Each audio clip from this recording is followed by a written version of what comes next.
Yeah, please. I confirm that we're recording, thank you. I confirm, Mr. Chairman, that we are now recording. We are now recording. Welcome everyone to the third meeting of the Environment and Sustainability Scrutiny Committee. Before I go through introductions of those who are attending today, can I just do the usual domestics? For those present in this room, there is no fire alarm today, so if it does sound, can you please leave this building by the nearest fire exit and assemble in the fire assembly points in the car park, thank you. The agenda papers and other relevant information for this meeting are available for public viewing on the Herefordshire Council website. The Council is streaming this meeting live on the Herefordshire Council YouTube channel and is making a recording. To ensure that recording quality is maintained, please speak as clearly as possible. You have microphones in front of you. If you want to speak, you can raise your hand and we'll try and catch you in the order you do want to speak. And keep background noise to a minimum, because those zooming in will obviously have trouble if they're hearing quite a lot of noise in the background. And please ensure that mobile phones and other devices are turned. Others are permitted to film, photograph and record public meetings, providing that it does not disrupt the business of the meeting. If there are any members of the public present, and I don't think, Michael, we've got any members of the public, have we? No, none present. But if they were present and they did not wish to be filmed or photographed, they would have to raise their hand and indicate so that such person filming or photographing may be made aware. Only committee members present in the room may vote. Fortunately, we have a full quota, although we'll be covering substitutes that have stepped in at the last minute. And we have a number of people in attendance as virtual participants. Can I ask they raise their virtual hand if they want to speak, and we will try and catch them as we go through the proceedings. Michael, item 1, apologies for absence. Councillor Watson sends apologies for the substitute. And that substitute is Councillor Summers, and welcome, and Councillor Gandhi, I apologise, and Councillor Phillips is the substitute. So both of you welcome and thank you for attending the committee today. And Councillor Phillips, well done for being made chair of the Rural Services Network. Yeah. Thank you very much. An opportune time to take it on. Yes, and I do know you have a great interest in rural matters, and it may be that that will come up today. Declarations of interest. At this committee, we only have to declare those interests, members, that we haven't declared already on our form that appears on our website. I've got that agreement with Legal Services. So have you any additional declarations that you haven't declared already? Just in case, I'm a member of the drainage board. Can't remember that. Okay, I think that's just And so such to Blood drainage board, I'm also. so it's 3 members of the board. Me as well. Four. This cabinet. No, okay, that's a good point, yes. Okay, thank you. Item 4 minutes. For those of you who attended the meeting in September, we've sent around a draft on the minutes that were prepared by Steve Tucker that I agreed. Can I take it that you agree the minutes for September meeting? Yeah. Thank you. Item 5, Michael, have any questions from members of the public? There's none received, Chair. Thank you. Item 6, have any questions from members of the council? None received. Thank you. Then we go on to the most substantive item that we're going to discuss today, which is the local flood risk management plan. And on this point, can I now welcome the following attendees who are going to help us in this task? We have Councillor John Harrington, Cabinet Member for Infrastructure and Transport, and Councillor Ellie Childs, Cabinet Member for Environment and Economy. This is in no particular order, so don't think that I'm downgrading your importance.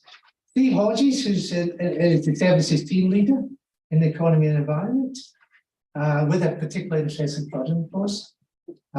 Is it Ian Baker Hedges? I think it is. It shows on the actual online, who is the emergency planning manager. Then we have the Chief Fire Officer. Welcome, John. Thank you, Councillor. Jonathan Price. And we have Ellie Misselbrook also from the fire service. And you're in the emergency planning team, I understand, yes. Okay, that's welcome to both of you, and thanks for making the time to help us discuss this item. We have Mark, we don't have Mark, do we have Mark Arbro on? Yep, there he Oh, is. yes. Oh, there you are. Yeah, I can't see you right, Mark Arbro, there you are, thank you, Mark's the interim service director, highways and transport. I even got my glasses on. So am I. Joe Hockerhill, who's the senior drainage engineer at Balfour Beatty. Hi Joe, we've exchanged emails on a number of flooding matters. Then we have Toby Hanham and the emergency planning officer. Hi. Hi, nice to meet you. Thank you. And then from the Environment Agency, we have Martin Quine and Dan Toon. Thank you for coming today and welcome. And then on my left, we have Michael Carr, who's a statutory scrutiny officer. But because we don't have a clerk for this committee, you will be helping to capture any recommendations and hopefully capture the minutes afterwards. How are we going to take forward this item on local flood risk management? Well, we've had a paper from Steve, thanks very much for 3 appendices. That paper explains that Herefordshire Council is the lead for lead local flood authority. And in paragraph 16, it particularly points out that the lead local flood authority has to have a local flood risk management strategy in order to support its role in leading and coordinating flood management in the county. I'm spelling this out in case anyone is actually looking on Zoom, because it's a very complicated area and it's taken me quite a long time to get down to all the particular roles and everything else. In paragraph 18, it actually spells out the 5 key objectives that are set out in the strategic plan. The first one is understanding flooding itself. That's very important. And the second one is managing the likelihood and impact of flooding. Thank you, Councillor Marsh. The third one is helping the community to help themselves. The fourth one is managing flood warnings, response and recovery. And the fifth one is promoting sustainable and appropriate development. What I plan to do today is to use those 5 objectives to structure the way that we will scrutinise the actual action plan itself, which is shown in Appendix 3. That gives us a formal structure, and Councillor Marsh is going to try and keep each of those particular objectives within a certain time slot. So we're going to try and aim to finish within 2 hours. Beyond that, we have a number of items we'd like to cover, either sweeping up while we look at objectives, but perhaps we may have to do that independently. And that's working with partners, reducing flood risk in an increasingly chaotic world, emergency preparation for other climate changes, and developing a new action plan for the next 5 years. Now, specifically, the PIF has asked us to look at the action plan, and that's where I'm going to focus the meeting on. So if you want to look at Appendix 3 of the paper, you'll find that the action plan is there. There are 2 other appendices that's been included. One which is a useful organogram which shows where the committee fits with the other players. And the second one is a list of Section 19 flood incidents that we record in the council. Section 19 covers flood incidents where 3 or more properties are involved, or where other instances are of significant enough value that they actually meet the threshold of our Section 19 requirements. As I said, this is very complicated, that's why I want to spell it out. So in that Appendix 2, you've got the Section 19 localities that are affected by flooding recently in 2019-2020. At my request, we've also added, and this is for the Environment Agency attendees, those floods localities that are affected by main rivers, which includes my ward. And this is one of the things I want to focus on at this meeting, is this fragmentation of all the different data sets across the various partners in terms of trying to actually understand flooding. So if we can actually move now to the first objective, which is understanding flooding. Councillor Hamilton, I want to get around this issue about whether we can ever, as a lead local flood authority, have a unified view of all historical flood incidents.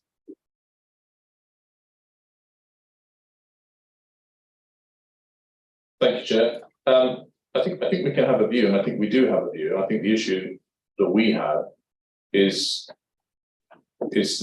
understanding, you know, what we can do and what the circumstances are in Hereford in relation to what interventions that we can carry out, and that's partly driven by funding, and it's also partly driven by responsibility.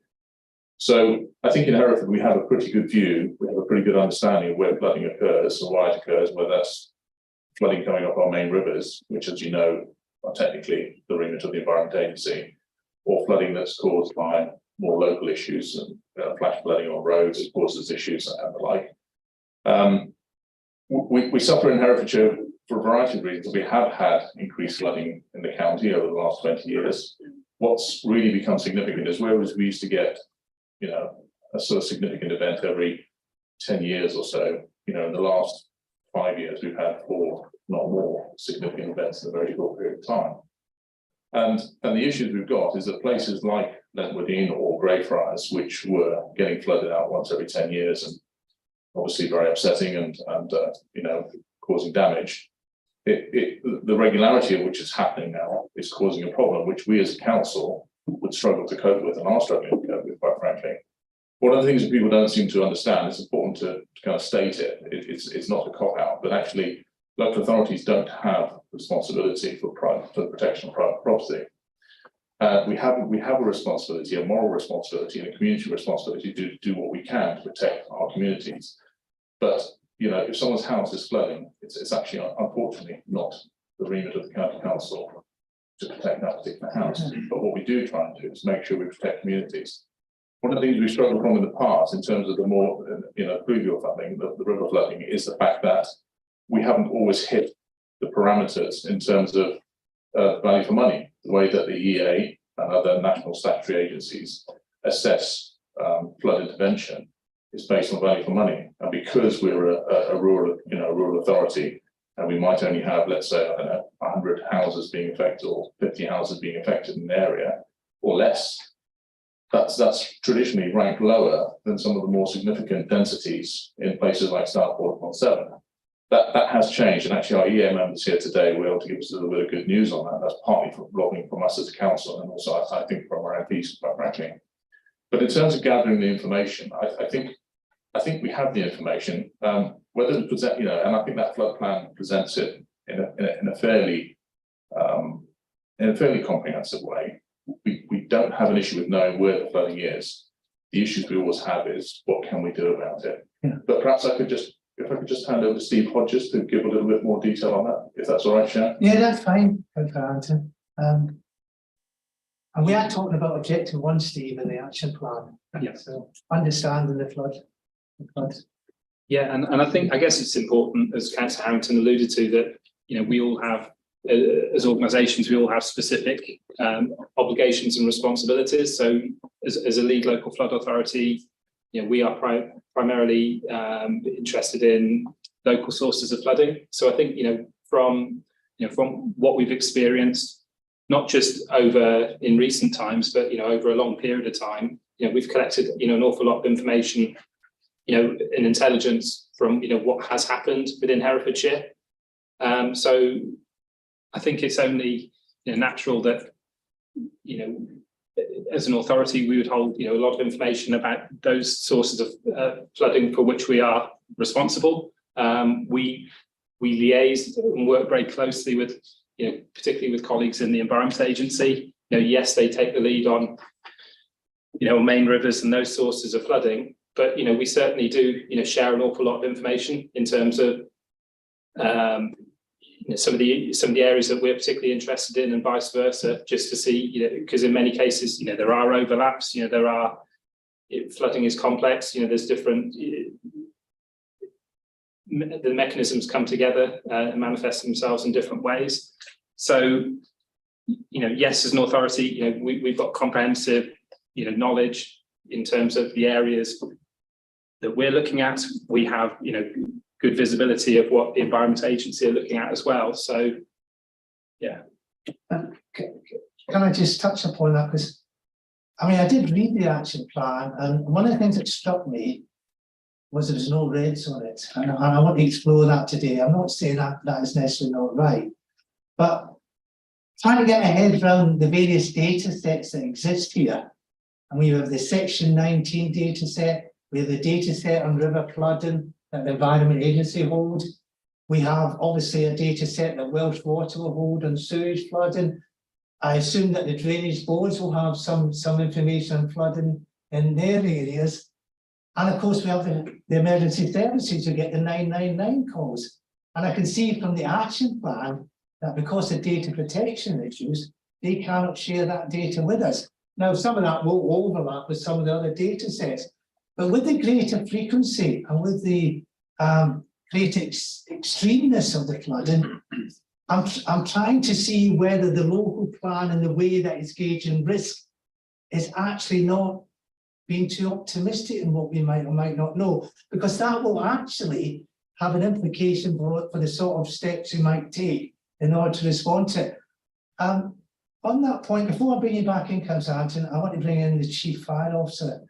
Maybe you can explain why the data protection rules doesn't allow 999 calls to be maybe shared with other partners here. Yeah, thank you, Chair. I'm not sure that's correct. I'm honest with you. There is no, we would have no issue with sharing that 999 data and those instances. What I would say is, and if you could bear with me a few moments on this, it's probably worth explaining because the quantum would be useful. And risk management and risk data is essentially what your fire and rescue service does. That's what we do for a living. So we utilise the similar data that's been talked around there. We look at the Environment Agency data, for example, and if we go back to the first time I was experiencing wide-scale flooding in around 2006, we were looking at the data there, quite showing us the 1 in 50, 1 in 100-year floods, which ironically happened 3 times in 2007. So I think some of the nomenclature needs to be adapted slightly when it comes to frequency. But flooding essentially, and Councillor Harrington really touched on a number of areas there that are really salient, is you can break it down into different areas, which I know councillors may well be aware of. When we have flash flooding, that essentially is very difficult to predict. It's a short-term event, it happens quickly, it goes quickly. That can be affected very much by the built environment, by the maintenance of drainage channels, ditches, etc. And that I know does fall quite often within the purview of the council. Again, very difficult to predict. Localised fast flooding, that did have a significant impact in around June 2007, and the time of year can have an impact on how that affects communities, and also in some out of urban areas as well. So sometimes the growth of vegetation time of year can direct water in ways it would never normally go. So you tend to then find very surprised properties that are flooding that have never flooded before. If we put those ones to one side and then we look at the fluvial, the river flooding, that is essentially predictable. That is, most places that have been flooded will flood again when the rivers get to a certain level. When the Environment Agency put in interventions and when there are flood protection measures, that obviously can change that dynamic and protect properties and occasionally possibly increase flooding in certain other areas, but that's usually not the case. So, and the experience across Worcestershire on this is quite extreme when you have towns like Upton on Severn, Bewdley, which have regularly been flooded for hundreds of years and now have flood protection measures in. So the flooding from the rivers is essentially predictable, and the EA maps and the other data sources usually say the same thing. So then it comes down to probably looking at some of your other the bullet points and areas about how we warn, how we prepare, how we work with our communities, and how we respond to those areas. Our data set is surprisingly small, because predominantly once we respond to an event like 2019, the guys and girls on the ground will be going out and responding locally, and they generally are not logged as 999 calls because we'll be evacuating a large area such as Hampton Bishop. So we may effectively evacuate hundreds of people. That wouldn't be 100 different incidents. That would just be one initial incident. And we all know that area was flooded, so that information perhaps isn't entirely useful. I looked at the data, and from 2019 to 2022, across Herefordshire, we have recorded 258 flooding incidents, which sounds probably surprisingly low. We break those down. Some of those would be flooding that we're looking at from river flooding into houses. Other incidents would be cars that are stuck in roadways through flooded water, so that would reduce that 258 away from buildings. And that's against around just under 6,000 incidents across Herefordshire in those 3-year period. And then we attend other flooding types of incidents, which we record as flooding, which would be burst pipes in houses, etc. So the actual numbers of 999 emergency response incidents that we would term to be flooding is relatively small. So our data set probably isn't the best source. I brought my colleague, Ellie Mistelbrook, who is our emergency planning officer, and I know Ian Baker Hedges is online as well. And there is very much a role in this for the Local Resilience Forum, which brings all of the Category 1 and Category 2 partners together, particularly the Category 1 partners, and they will be able to share data on a partnership basis there, which will give you a very broad set. And from that then, looking at your first bullet point, you can carry out a fairly significant risk analysis of those properties that are likely to be affected. And Chief, you could pass that data on to Steve Hodges and Herefordshire Council there? Yeah, we have data sharing agreements, as long as the data sharing Fair agreements are in enough, place for public benefit. I'm not entirely, I think occasionally the legislation is used incorrectly in terms that you cannot share information. We can share information. There is certain sensitive information we obviously won't share, but predominantly most information we're quite comfortable to share as long as the appropriate data sharing agreements are in place and the data ownership is maintained and the data is disposed of when it's no longer useful. Before I ask members whether they want to ask a question this area, Councillor Harrington, you wanted to come back. I've not changed my mind. It's been covered by other people, thank you. Okay. Members? Yes, Councillor Marsh. Yes, and this is coming from a sort of opposite angle to what you might think, but while we are responsible for helping with floods, we also have a very large number of assets that are vulnerable to floods, like, you know, billions of, I don't know how much it's worth, our entire highway network. There are considerable risks in bridges and schools, and I wondered if we ever did kind of look just in a, what you might call selfish way at our own assets at risk and considered, you know, the cost effectiveness of works that might protect. I could ask Steve if that's ever been done. I wouldn't necessarily say that was a function of the kind of flood plan. No, it isn't. No. I admit that. Yeah, so well, that's a broader question then, probably for the likes of members and property. Yeah. I know that these are questions that we do always ask ourselves because, well, there's two issues. There's the highways issues, as you say, where we need to think about our assets getting damaged, and we've got one at Lemley where the river is creeping closer and closer to our highway, and we have agreed to do some work there. But you know, something that's in a sense, you know, an EA asset is encroaching on our asset and likely to make a big difference to our community. So, you know, we've had to kind of intervene there and make a risk assessment there. I mean, the other sort of the classic example of the sort of non-highways is something like our swimming baths, which get flooded, and you know, are likely to be flooded in a sense again. And we've tanked out, you know, we've done the work to get them back open.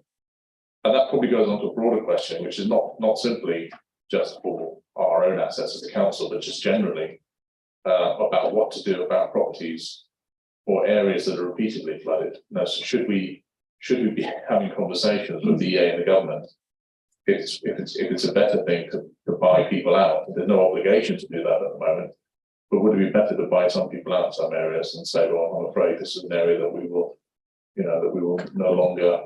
And I'm not saying that about Liberty, I'm just, you know, other places would dare, as Councillor Gandhi as a ward councillor. But the point is, it is constant. We are getting to that point, I think, where we're having to think about what we're doing in terms of putting money into to areas compared to the likelihood that the damage is still going to occur. And just the flip side of that is that,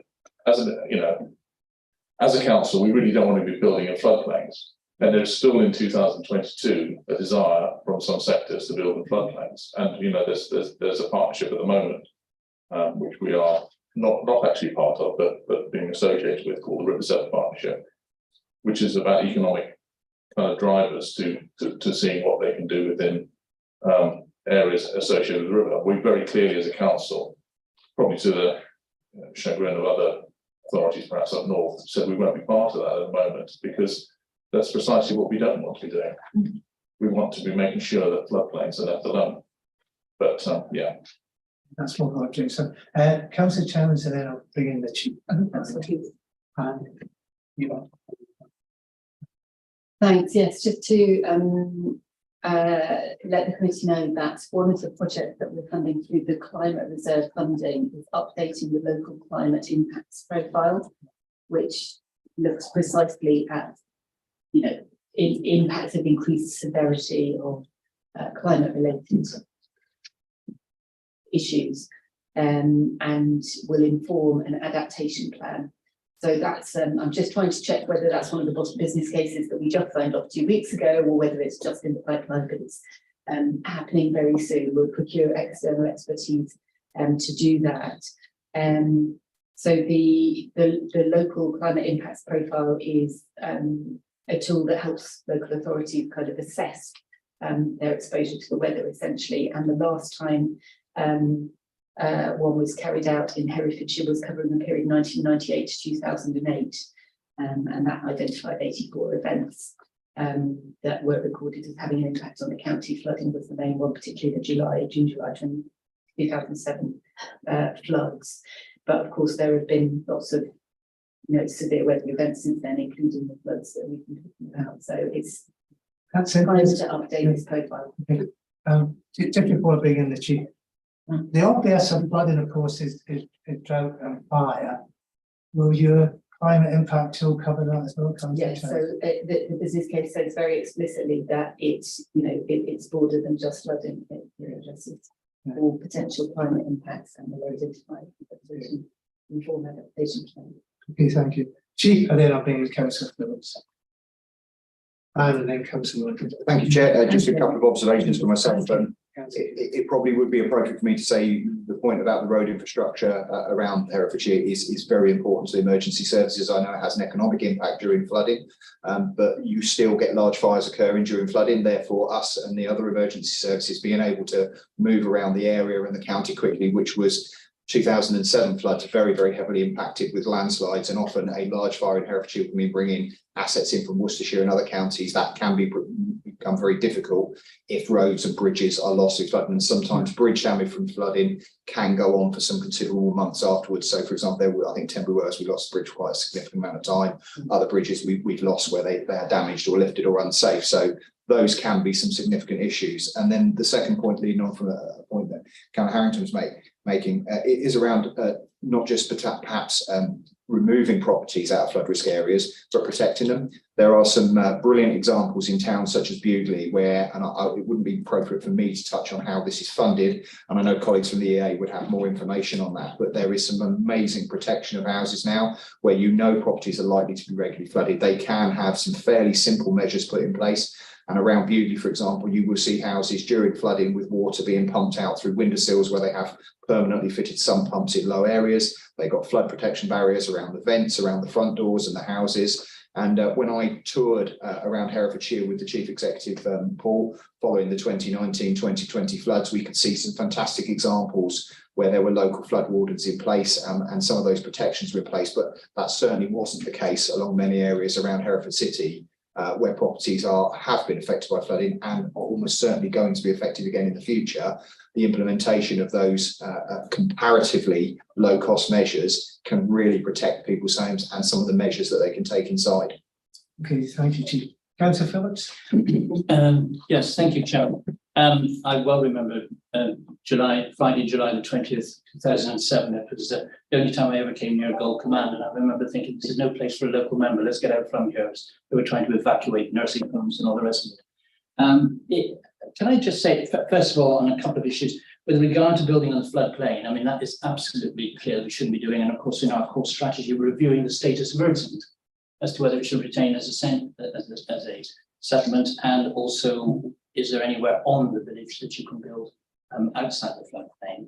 On flood erosions of banks, I mean, the problem is you've got an awful lot of rivers in Herefordshire that by their very nature are twisting, turning and eroding all the time, and that's part of their natural progress. And of course, unfortunately, they're no relationship to where the roads are. But that is a big issue. And of course, what happens then is that natural course of erosion that's happening is usually exacerbated by some particular flood event.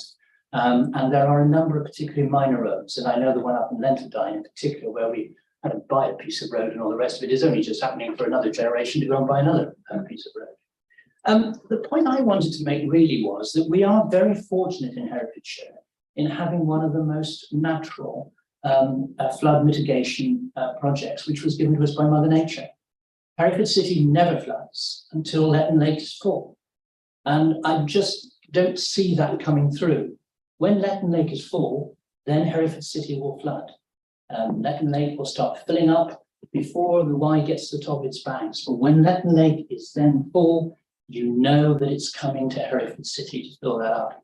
And to me, what's absolutely quite key in all those, and I mean, I'll be picking up the issues of the warnings from Glaisbury and all the rest of it and some of the other issues, but we really need to acknowledge that. That's quite a, we are very lucky to have that.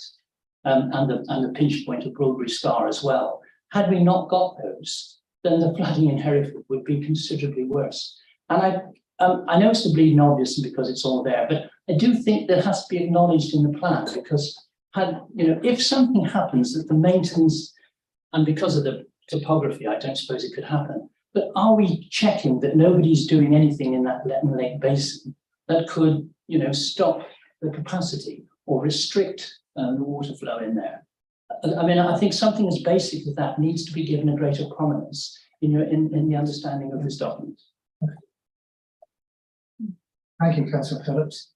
I think it's Councillor Stewart next, then it's Councillor Weldon. Well, perhaps the Environment Agency would like to respond to that. Is that the best place to place that question? Whether we're checking on Letton Lake? Well, whoever, everybody. Is there anybody? If they want to indicate you want to respond, then they can do. Do you want to respond, Environment Agency? Chair, shall I ask Steve to respond, and then he can hand on if he'd like to? Yeah, thank you. that's a good point. Right, Steve. No, Sorry, it's you. I thought you were asking that there was a question whether you wanted to talk about that. Yeah, Councillor Harrington wants Yeah. you to respond. So Letton Oxbow Lake, which I must admit I'm not as versed with. No, it's not the Oxbow Lake, it's the whole basin. Well, Letton Lake. Letton Lake's the whole basin of land, but now is low lying. If you look at a map, you'll see there's no development on it. The Oxbow Lake is between Letton and the river, but I'm talking about the whole basin. Understood. So if I can just clarify, I mean, are you suggesting this we could be we need to be making sure that it's clear, but are you suggesting we might even be looking at doing some work there to increase the size of it if it's protected? No, what I'm saying is that we are very fortunate to have that natural situation there, and we need to give acknowledgement to that and actually prestige, because if it weren't there, let me tell you, Hereford wouldn't have been built on like it is now. It would have been a far more dangerous thing. I'm already getting nods from the Environment Agency, so I know I'm Let's let them come in then. Okay. Right. Thanks very much, Councillor, for the question, and thank you for inviting us to this your scrutiny committee today. I don't think your microphone's on, by the way. Is it not? Did it not come on? Bring it a bit closer. Shall I try the other one? That's better. Is that better? Is that working? Yes, Fantastic. So and thank you for the question on around Letton Lake. So it is an area of floodplain, and it does store a large amount of water that does benefit Hereford City, and the floodplain, the natural floodplain, does throughout the River Wye does store an awful lot of water that does benefit people and properties within the city. I think certainly there are regulations and rules in place in terms of activities within the floodplain that you can and can't do around that. We have under our powers, we will have a role within that, as will the council on ordinary watercourse, of which there are some in the Letton Lakes area as well. And I think in terms of the protection that affords and making sure that is maintained, we rely on those rules and regulations to ensure that no one is misusing the floodplain in that way, and that the capacity is maintained. Good, thank you. Councillor Stewart. Thank you. I feel as if I've got lots of threads to pick up now, and I don't know where to go first. I'd like to just go backwards with the Environment Agency and just push a little bit harder on that to say, is there anything in the legal framework within which you operate which can direct landowners in key or maybe we need investment to help those landowners who hold key areas of land which could create, holding back of water? Is there anything in the funding framework or the legal framework which would allow us to uplift those potentials? So potentially to make Letton Lakes even greater water holding capacity or other areas along the line? Yeah, thanks. That's a really challenging and pertinent question with a lot of the talk, I suppose, of natural flood management and things at present. I suppose just to clarify in terms of our role, we have permissive powers to maintain and improve and in some cases build flood defences or measures to reduce flood risk to properties and people where there is a social and economic benefit to do so. I think in terms of answering that question directly, the funding mechanism to do something like increase the size of Letton Lakes, we'd have to demonstrate through a business case to government that it was economically and environmentally cost beneficial to do something like that. There would also be the sort of rules around whether that then would classify as a reservoir, and that comes with it additional regulation, additional cost. I think Letton Lakes is extremely important.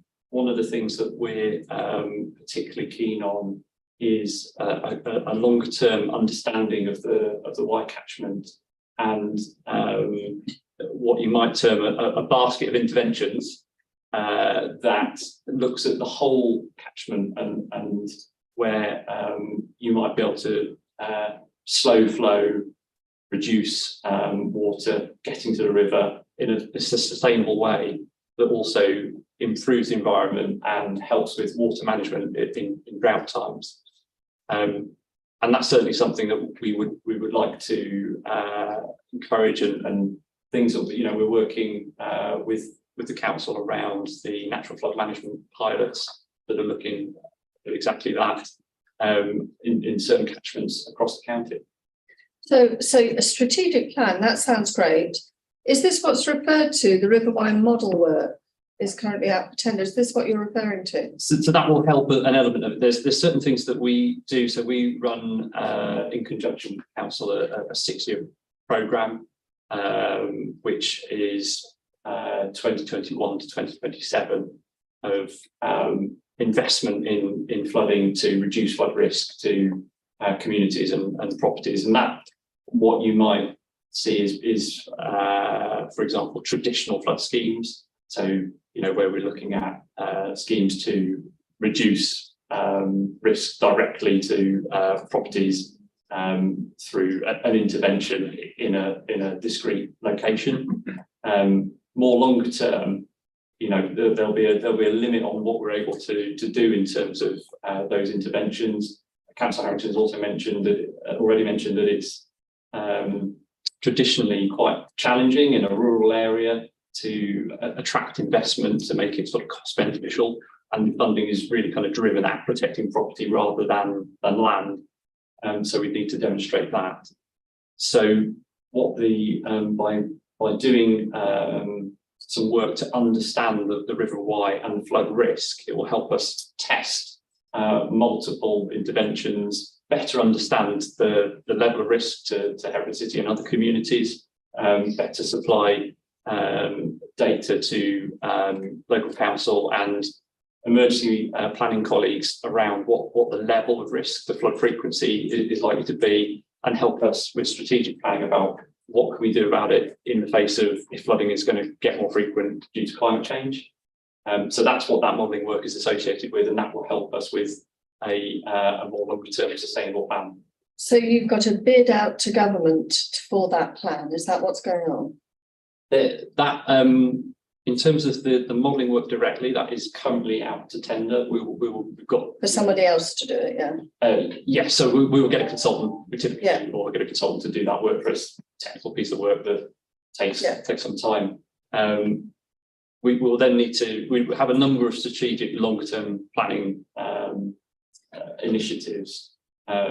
One of them is the flood risk management plans, and the new ones are likely to be published in the autumn. They were developed in conjunction with the council, which lays out certain activities that ourselves and council would like to do over the next 6 years to better understand flood risk and look at certain interventions in places. But more broadly, you know, we want to develop a better, longer term sustainable plan for flooding on the Wye. Can I just ask one last question, Okay, please, Chair? I've got others, but I think this is quite important. So the cost benefit analysis exercise that you undertake focuses on property, but there's a huge cost to the farming community when they can't get the crops in and the land is flooded. And at the moment, that's all going out and, you know, insurance payments back in and so on and so forth. We do need to keep growing food, and we do. So I'd like to know, is there any possibility that you could account for and include those costs in your cost benefit analysis, and also how closely you're working with the farming community to you know, is there any way we can entice them into using some of their land for buffers or for flood management? So that's my final question. Thank you very much. Yeah, so that's a really good question in terms of the cost benefit. The way the funding works is it pays more for protecting property, which the government essentially is prioritising with the policy in place at present, and we're applying that policy to looking at helping communities and including rural communities and agriculture. Within that, we can include things like damages to roads, flooding and damaging to crops and agriculture, mental health, stress, and the wider effects around kind of transportation and evacuation and all those sorts of things. But typically they, in the funding model that we have to use at the moment, they typically pay less. And also we're steered away from schemes that are just about protecting agriculture through flood funding. The government suggests there is other types of funding for just a solely agricultural beneficiary scheme, and we shouldn't be using that funding pot.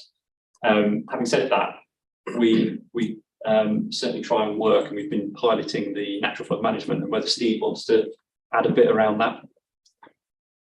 Yeah, so certainly through the natural flood management project pilot that we ran over 3 years, you know, we worked with a number of, you know, landowners to install, you know, a whole variety of things on their land. Through that project, I think what we learned, one of the most valuable things was getting some catchment advisors who were able to work with the landowners just to come up with some suggestions as to, you know, some measures that they could implement.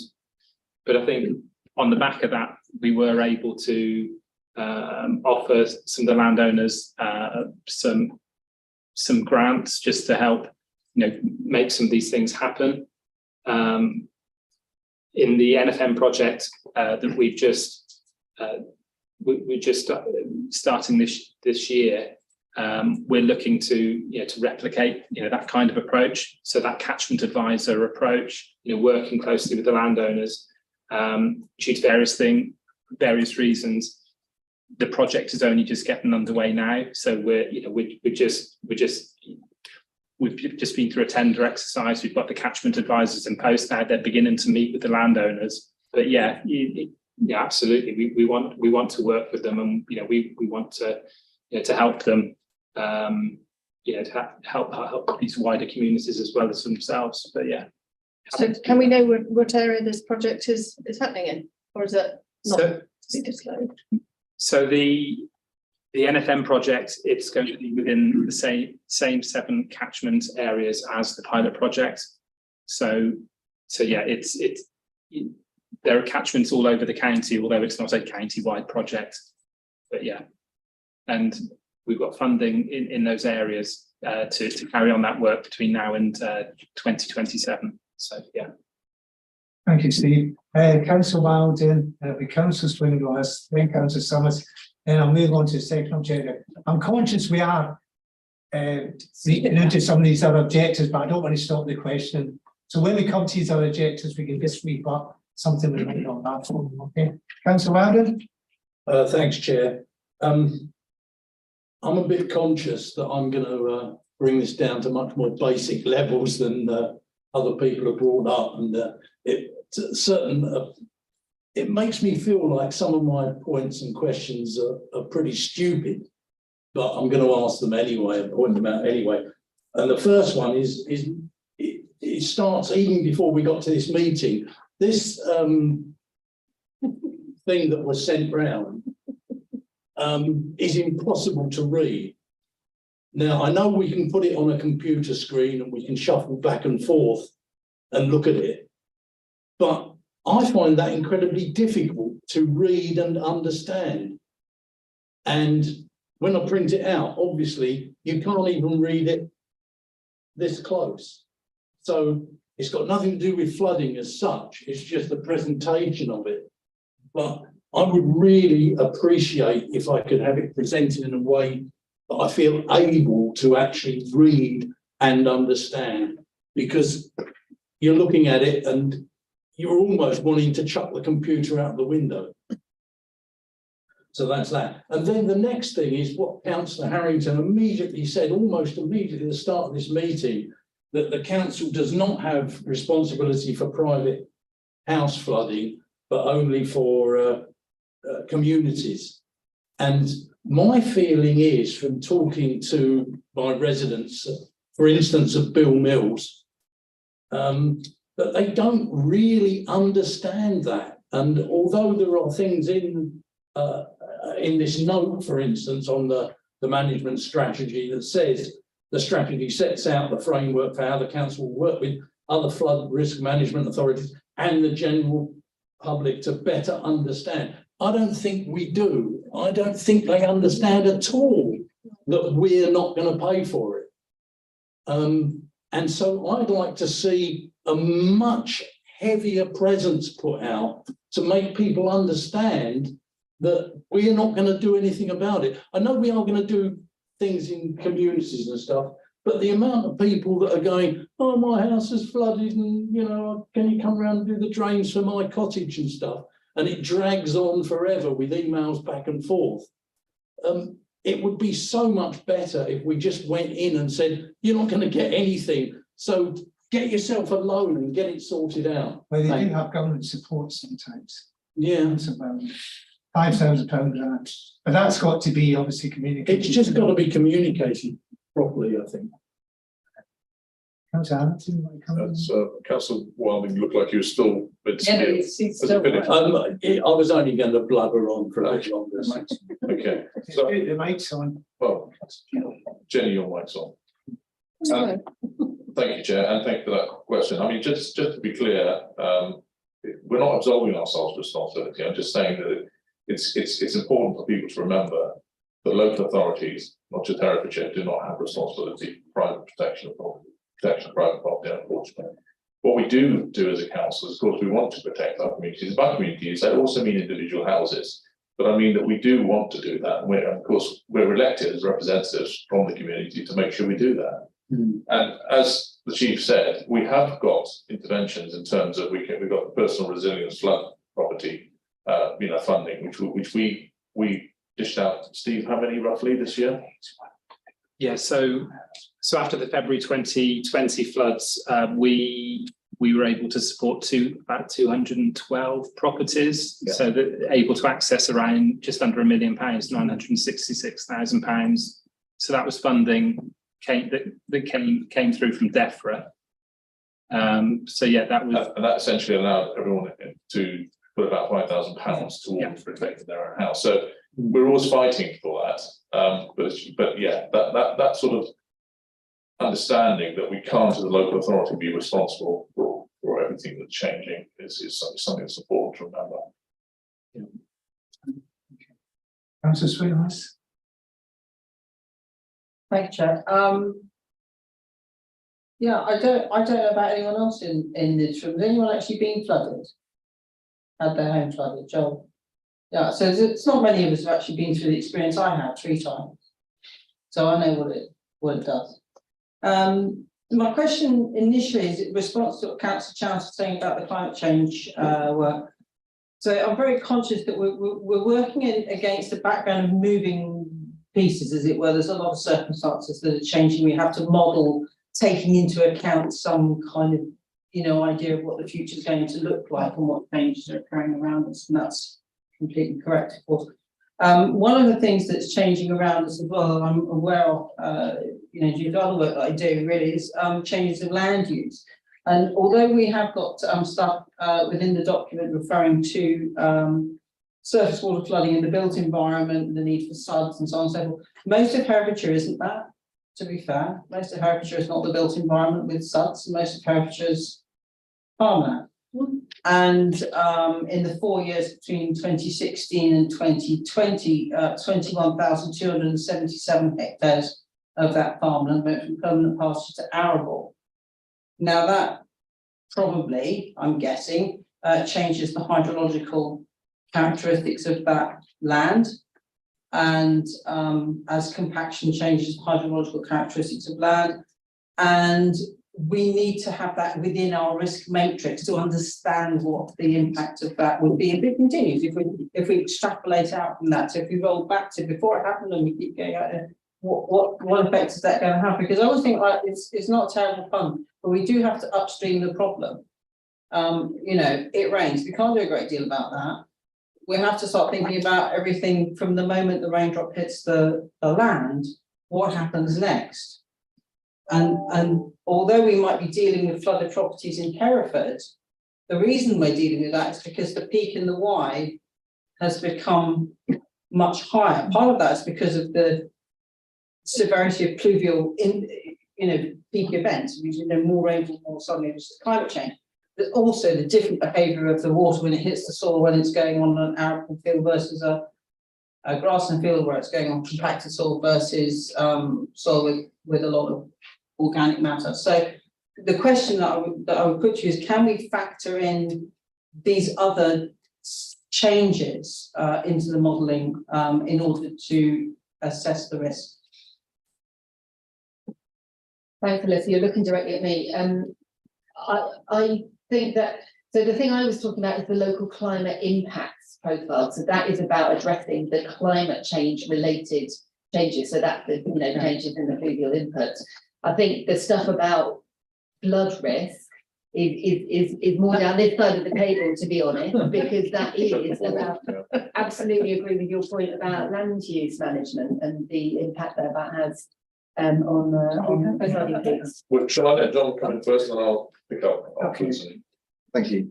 Chair, it's just a very brief point, really, an observation from, as I mentioned, probably 15 years experience. And I know the EA may well have a view on this that's more technical than myself.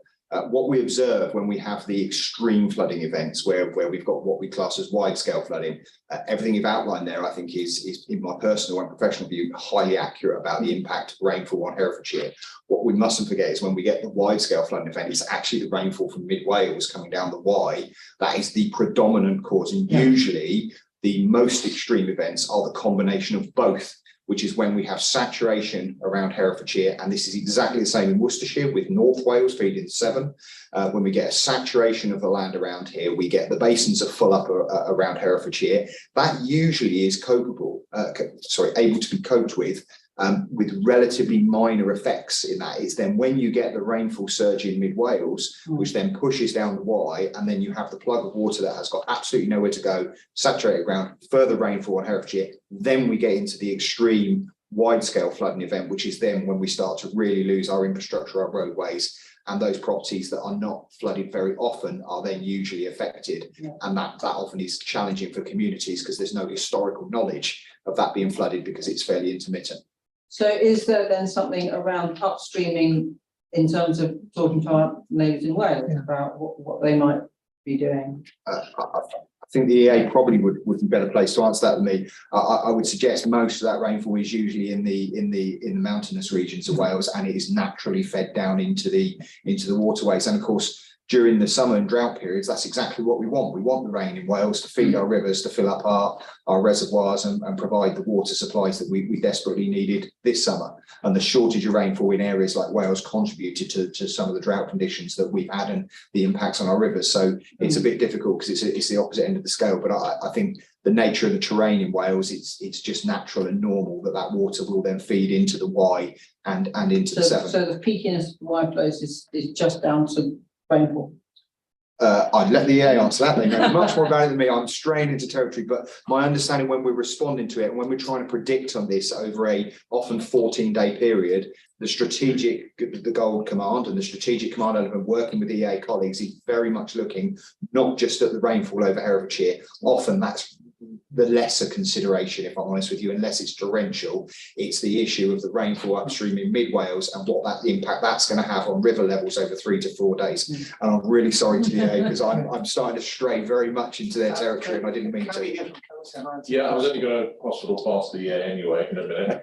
But I think it's a combination of things. So there is no doubt that agricultural practice, especially over the last few years, has made a difference to how quickly water gets into the river systems. And I think that the serious fluvial flooding happens because, as we said, we're getting a huge amount of rain coming down the channel from Wales, and it gets to places like Ebony, for example. The river just keeps rising. We try and hope it doesn't rise too much, and eventually it either does or it doesn't.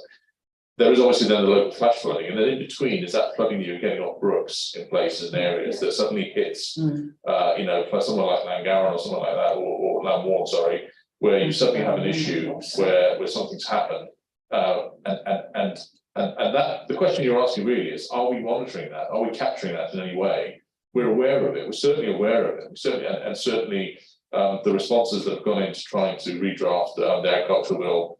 And the environmental land management schemes is looking at actually asking farmers and landowners to put back buffer strips and to put in, things like, so we're conscious of it, but whether it's actually been captured, I don't know. That's the EA maybe able to help us on that. Can we hold that point, EA, because we're going to go into objective 2, which is managing the mitigation, and because I'm councillor Summers covered, because I want to raise this whole issue about land flooding, about flood mitigation, about how we're working with Powers, with NRW and so forth under objective 2. That will be more or less the same sort of points that you can then come back and perhaps explain what you have planned to actually work with them.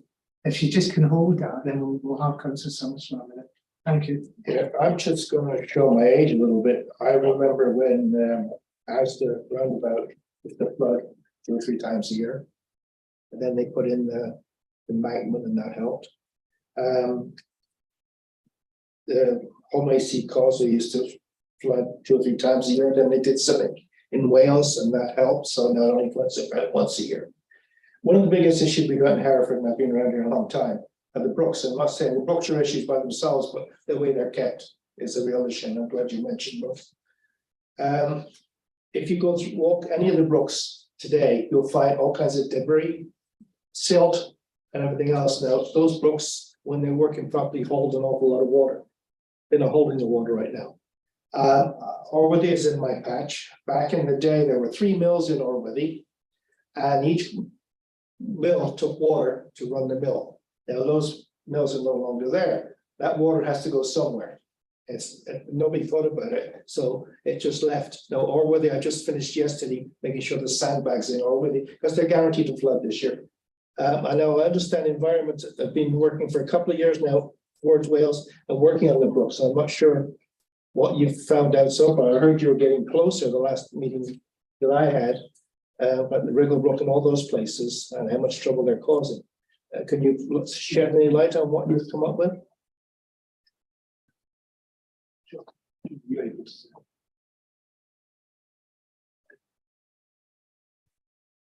Good afternoon. Yes, well, Wigglebrook is listed in the pipeline system to grants. There is potentially a scheme, feasibility study next year into that. So that would involve some kind of swale across the farmland, trying to increase the flow of water on that brook. So that is listed in the pipelines in the annual plan next year as well. Okay, so back to brooks. I say in my patch there are a few brooks that could hold more water in them. Who's responsible for the water, the garbage in the brooks, etc.? Are we responsible as a council, or is the landowner responsible? We're back to riparian rights, I believe. The flash floods, there's a lot of flash floods from the roads, and if you go down a road when it's really raining hard, you see a lot of red blood floating down the road. It should be off the land. So what are we doing with riparian rights? Which we've been talking about it for a long time, but it's a big issue, especially for safety, I would think, for your trucks getting through, etc., etc. Thank you. Enough said from me. No, thank you very much, Councillor Saunders. There's a couple of different questions there, I think. So the general situation is the EA is responsible for the Wye and the Lough. We're responsible for many of the tributaries, and we're certainly responsible for the brooks in association with the EA. I think in terms of brooks being blocked up, I don't think there's necessarily a lot of brooks that are blocked up, although there are some you've raised, and we've got some funding to deal with those. And partly that comes back to the second issue, which is making sure that our drains are kept clear. When we had lots of money, the council would go around, it would keep most ditches and drains clear. Drains are our responsibility, ditches are not our responsibility, they're riparian responsibilities. And there has been a concerted effort. We have a protocol in place now that we expect landowners to protect and keep their ditches clear. But we live in such a kind of, such a cash-starved situation, but also in a situation where we're getting things like, bigger and bigger agricultural vehicles that are filling ditches in, so that when you dig them back out, they get filled in again. There are a lot of factors going on. Trying to keep everything flowing is critical. We have got a riparian responsibility protocol document. The farmers have been working very closely with us. They're pretty good, almost all of them. If you ask them to do something, we've invested in a rotary ditcher so that we can go around to areas and either do the work for them or do them on where we can't identify a landowner. Once again, it just comes down to money. We haven't got the money to do the job that we once did, and that's something that's always got to be considered by everyone. We are £100 million down a year in revenue in 2022 than we were in 2011. It is very difficult to do the jobs that we are supposed to be doing. Thank you, Councillor Harrington. Is that fine? Yeah, I'm good, thanks. Okay, move on to objective 2. I'm conscious we are straight into these other objectives as we discussed flooding, and I'm quite happy to keep the flow of the conversation going, but I do want to cover those 5 objectives in the action plan today so that we can then come up with some findings. On the managing the likelihood and impact of flooding, I want to really cover 2 points. First of all, I want to cover, and I know you are going to talk, Councillor Harrington, about funding, but there are very simple wins out there to reduce some of the fluvial flooding, which is actually proactive maintenance on the drains and the gullies around Herefordshire. It certainly has a big impact on Ross and has been raised by my town council. Is there any way of allocating more funds within next year's annual plan, for the public realm, to try and do proactive maintenance of drains and gullies, or is that just a pipe dream? And excuse me. Yeah, no, I'll be honest with you. So I think it's optimistic, let's say, put it that way. We spend about just under £6 million a year on our highways and public ground at the moment. In 2011, we were spending about 15 million. Now, we're expected to potentially to deal with the budget forecast deficit of 20 million to look at where we can save money. So at the moment, one of the requests that's coming to us is, can we take £1 million extra out of the budget? And one of the issues we've got with flooding and drainage is, as I said, there is this responsibility of riparian owners and making sure that we have a system which gets people who didn't have to do the work in the past because the council was doing it to understand that they do need to do that, and make sure that's enforced in a way that's cordial but has a process so that people don't do it, because mostly people will do it when you ask them to. But the other issue is that where we have our own responsibilities, we are struggling to get there, quite frankly. I mean, if you think that when the public realm contract was awarded to Balfour Beatty in 2013, the annual plan budget went down from about 9 million to 6 million in one fell swoop.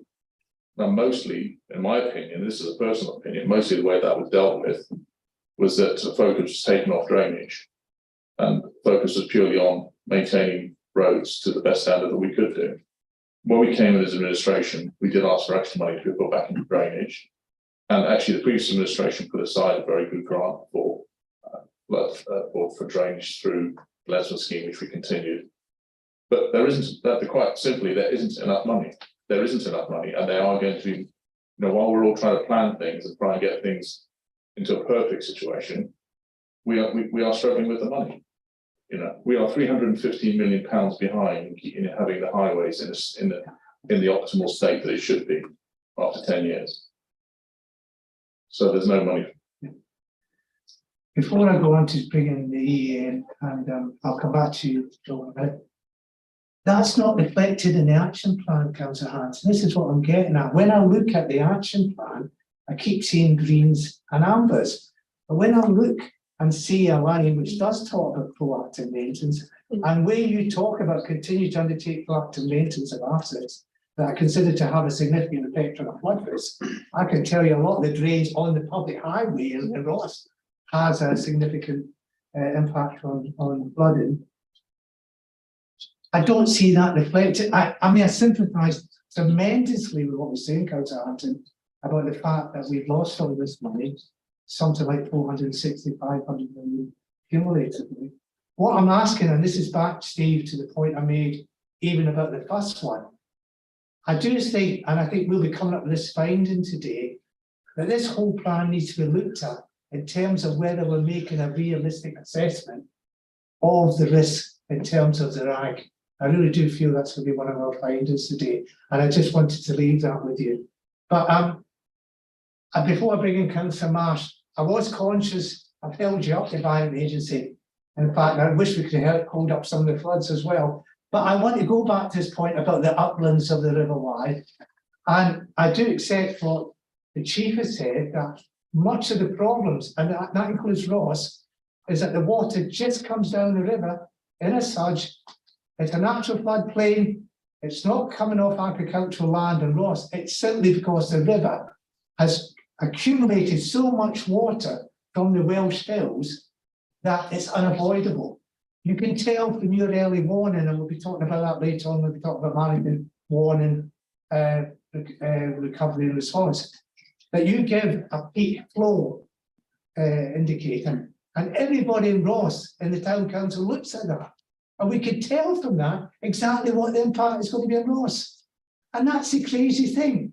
It's like being put up against a wall waiting for the firing squad to shoot you. You know it's going to happen. And you're hopeless.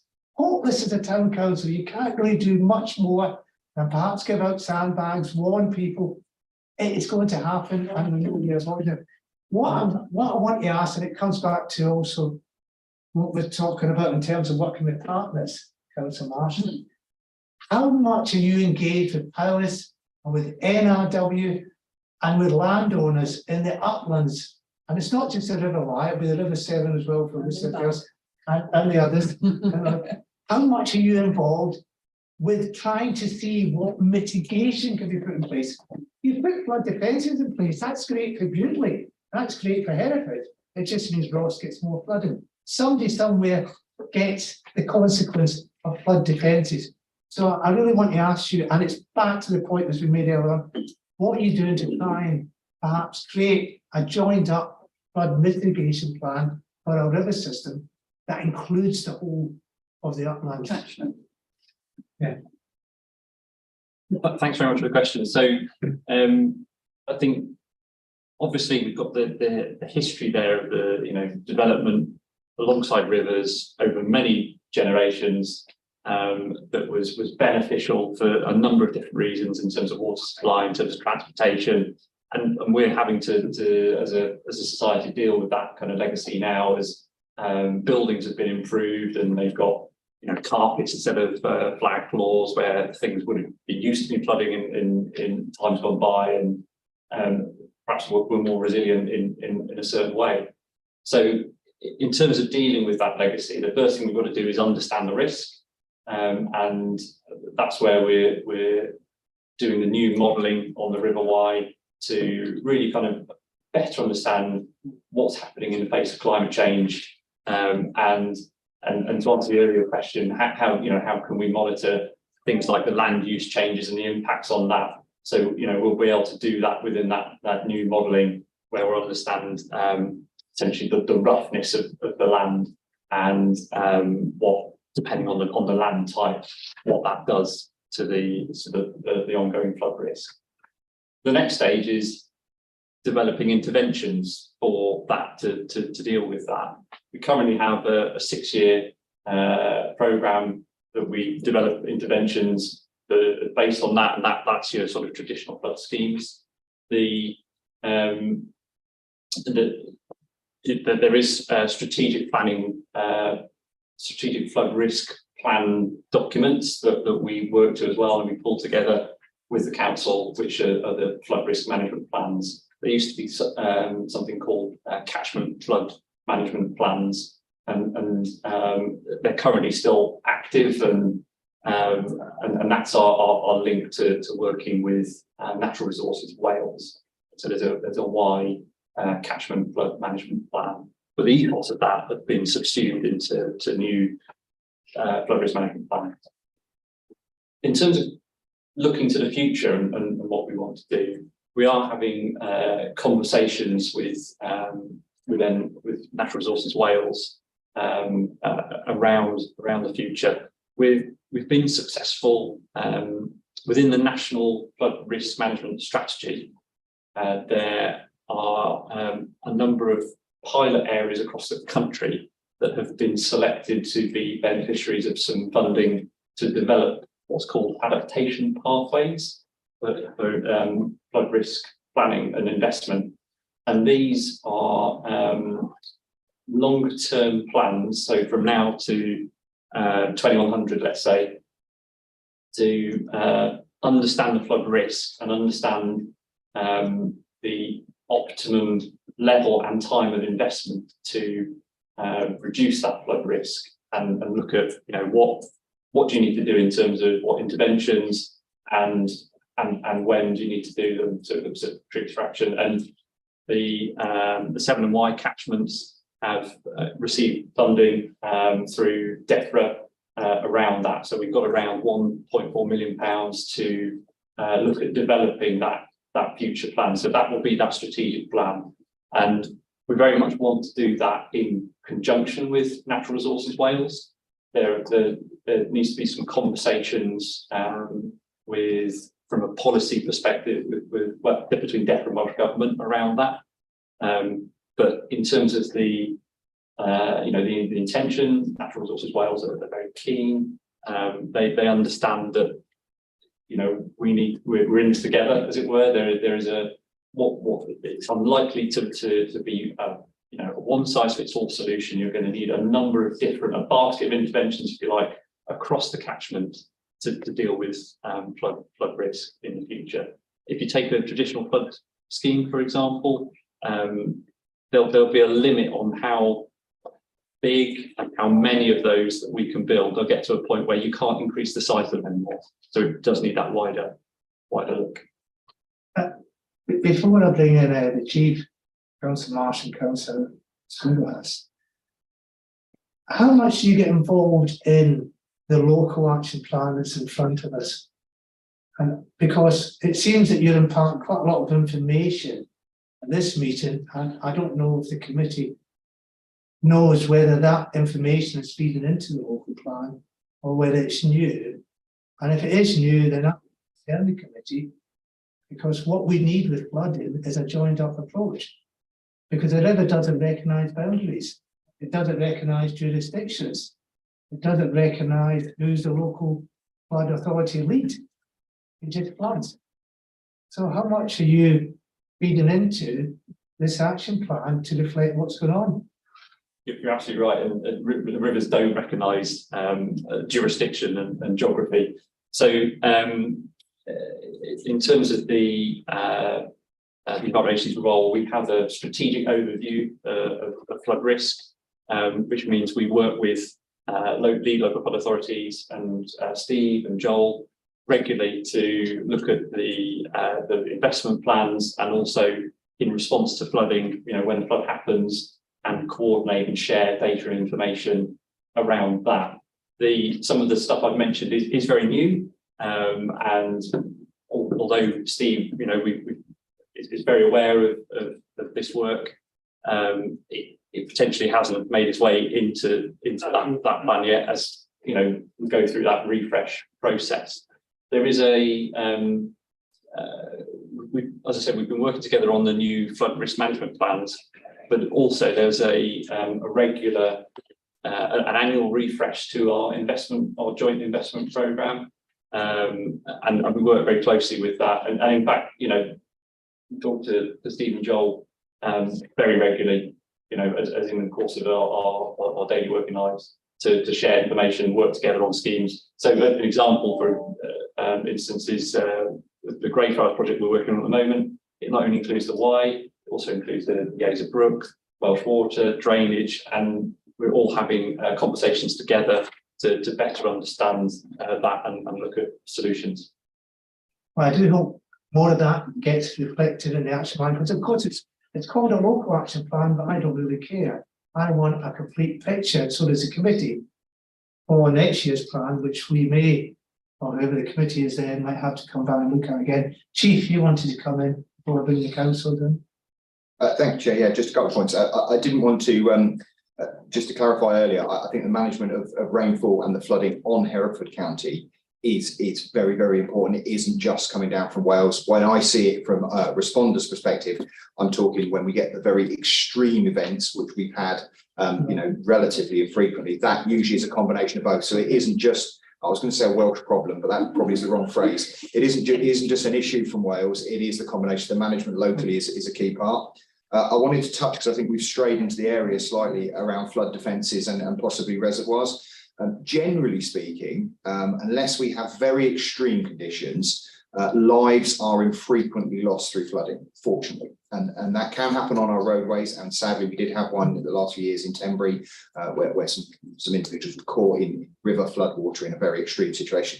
Generally, it's very impactful on our communities, but lives are not usually lost. Where lives can be lost is where there are extreme water surges, and flood defences, whilst they have their place, I would always recommend proceeding with an element of caution. They sometimes can be more problematic because they have limitations, and I know colleagues from the EA will support me on this. They have their limitations. We've seen that in areas in Worcestershire where the barriers then are potentially moving, being topped out, potential for failure, or the water takes a different course and comes around the back.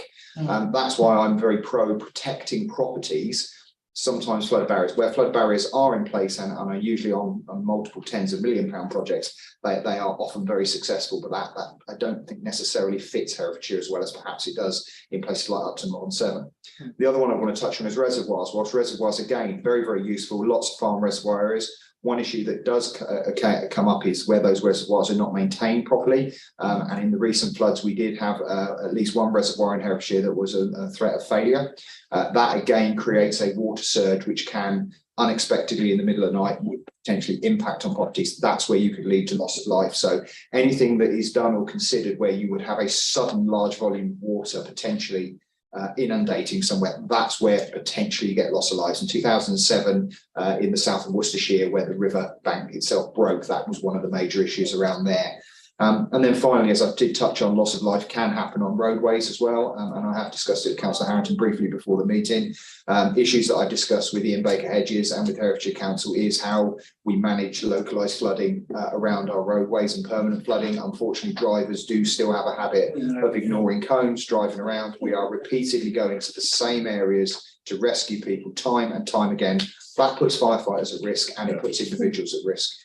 Okay, I'm conscious of time, so I'm going to take Councillor Marsh, Councillor Swinglehurst, then I'm going to move to objective 4, which is managing. Oh, are you going to come in as well, Councillor Swinglehurst? You want to come in on this one as well? Okay, right, before we move on to objective 4, Councillor Marsh. No, it is such a huge area and we are so grateful to have such a good group to look at. I'm lucky enough to live in Leicester where a huge, well not a huge, it is remarkable that to mend about 50 yards of riverbank right near our house, just the massive amount of work, huge thing, huge lorries, huge stuff, building a roadway to it. And the more I look at it, the more I'm going, if we could do it upstream, that would be so much better. And I wondered also, of course, then if we managed to head it off upstream, it protects everyone on the way down rather than, my house, which is lovely, but, we're looking. So will your clever model allow you to go, just say we put this whole field, down to trees? Does it allow you to do sums, like how many trees would I have to do to take out 10% and how much would that cost against doing clever stuff with plastic, further downstream?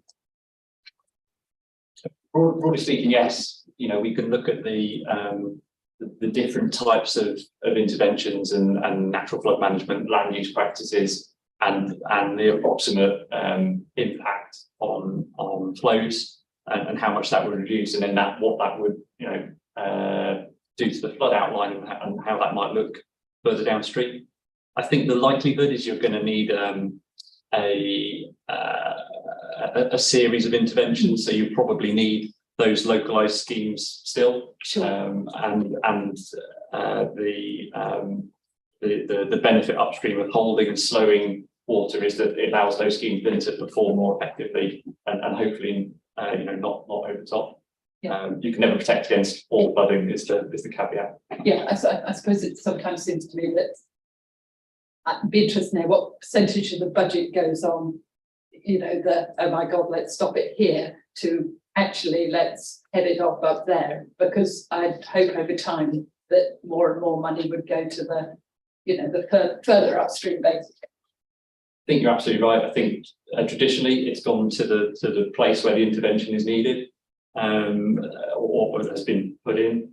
But I think we're going to have to see a shift to it going further upstream to reduce things at source in the future. And it's not just a single intervention that's needed. It's many different conversations, many different partnerships, many different incentives to try and look at this work, and probably a draw on lots of different types of funding as it currently sits to do that. As I said, at present, it's the way that the funding works is very driven at demonstrable initiatives to protect properties. Councillor Swinburne. I think I'm just going to wind back a little bit to, so I know we were talking about alluvial issues and the peak and all that, but of course the other thing is surface water, pluvial, which is actually proportionately much bigger part of the problem. And in a sense, I think, I was thinking that we need to look at what can we do, try and focus on the things you can do something about, because there's a lot of great things we can do about rain, and it's quite difficult to do something about the main river. We might help a bit, but surface water or pluvial flooding is something that we really should be able to identify and mainly fix, because water basically is just trying to do something, go downhill, find a river. So I want a strategy that kind of makes that distinction and doesn't exhaust itself trying to stop the rain from falling, but focuses effort on where you can get somewhere with that.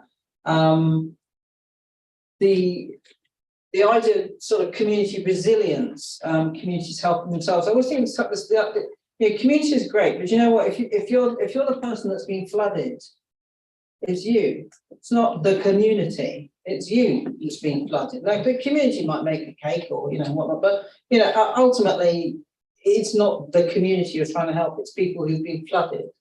And I would like to try and make the language solid, and that there are things around advice. You know, you cannot stand canute like and stop the wife from coming in your front door if you buy the wife, but you can do something about surface water flooding. You need to understand the law, you need to have good advice, you need to know that the Agricultural Lands Tribunal exists and how to access that help.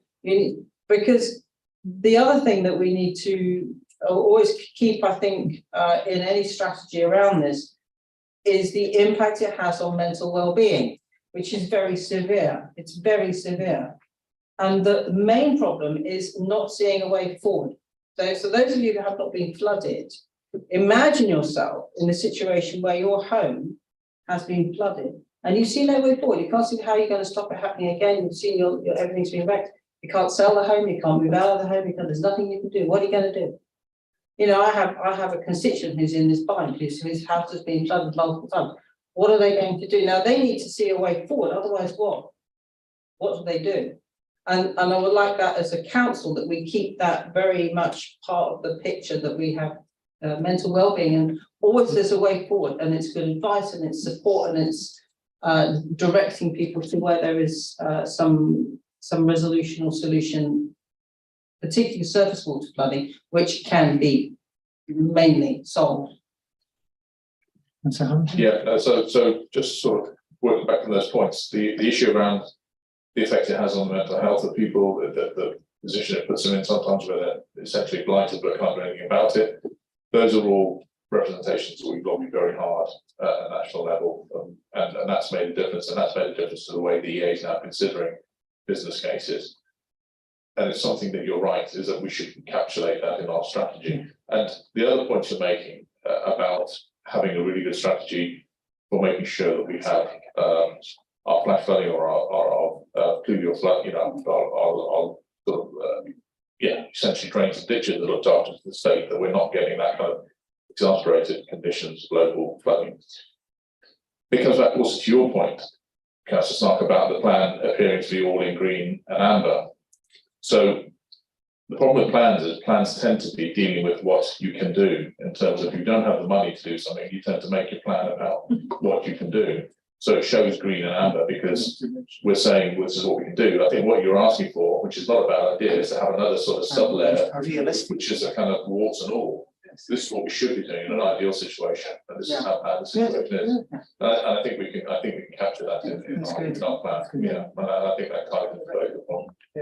I'd like to thank Councillor Harrington for that. It's a really, really important thing, and actually goes to any number of plans. We write the plan of the things that we can do, and not the plan of the things that need to be done. And that's a really important thing. Okay, thank you. Councillor Phillips? My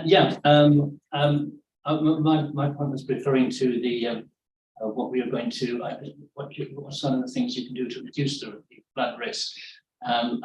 When Councillor Marsh was talking about, I was thinking about when they put the water in Leinster, masses of it was, and saved large parts of Leinster flooding virtually on an annual basis. I wonder if you could build that today, you know, with all the other sort of things that you can do. And those quick wins have probably gone because they've been done, you know, and all the rest of it. We're not, so now dealing with other things. Now, in my part of the world, in Erdsland, the Environment Agency has been talking to the community and working about lowering the weir, bottom weir. If you lower the bottom weir, that might reduce the risk.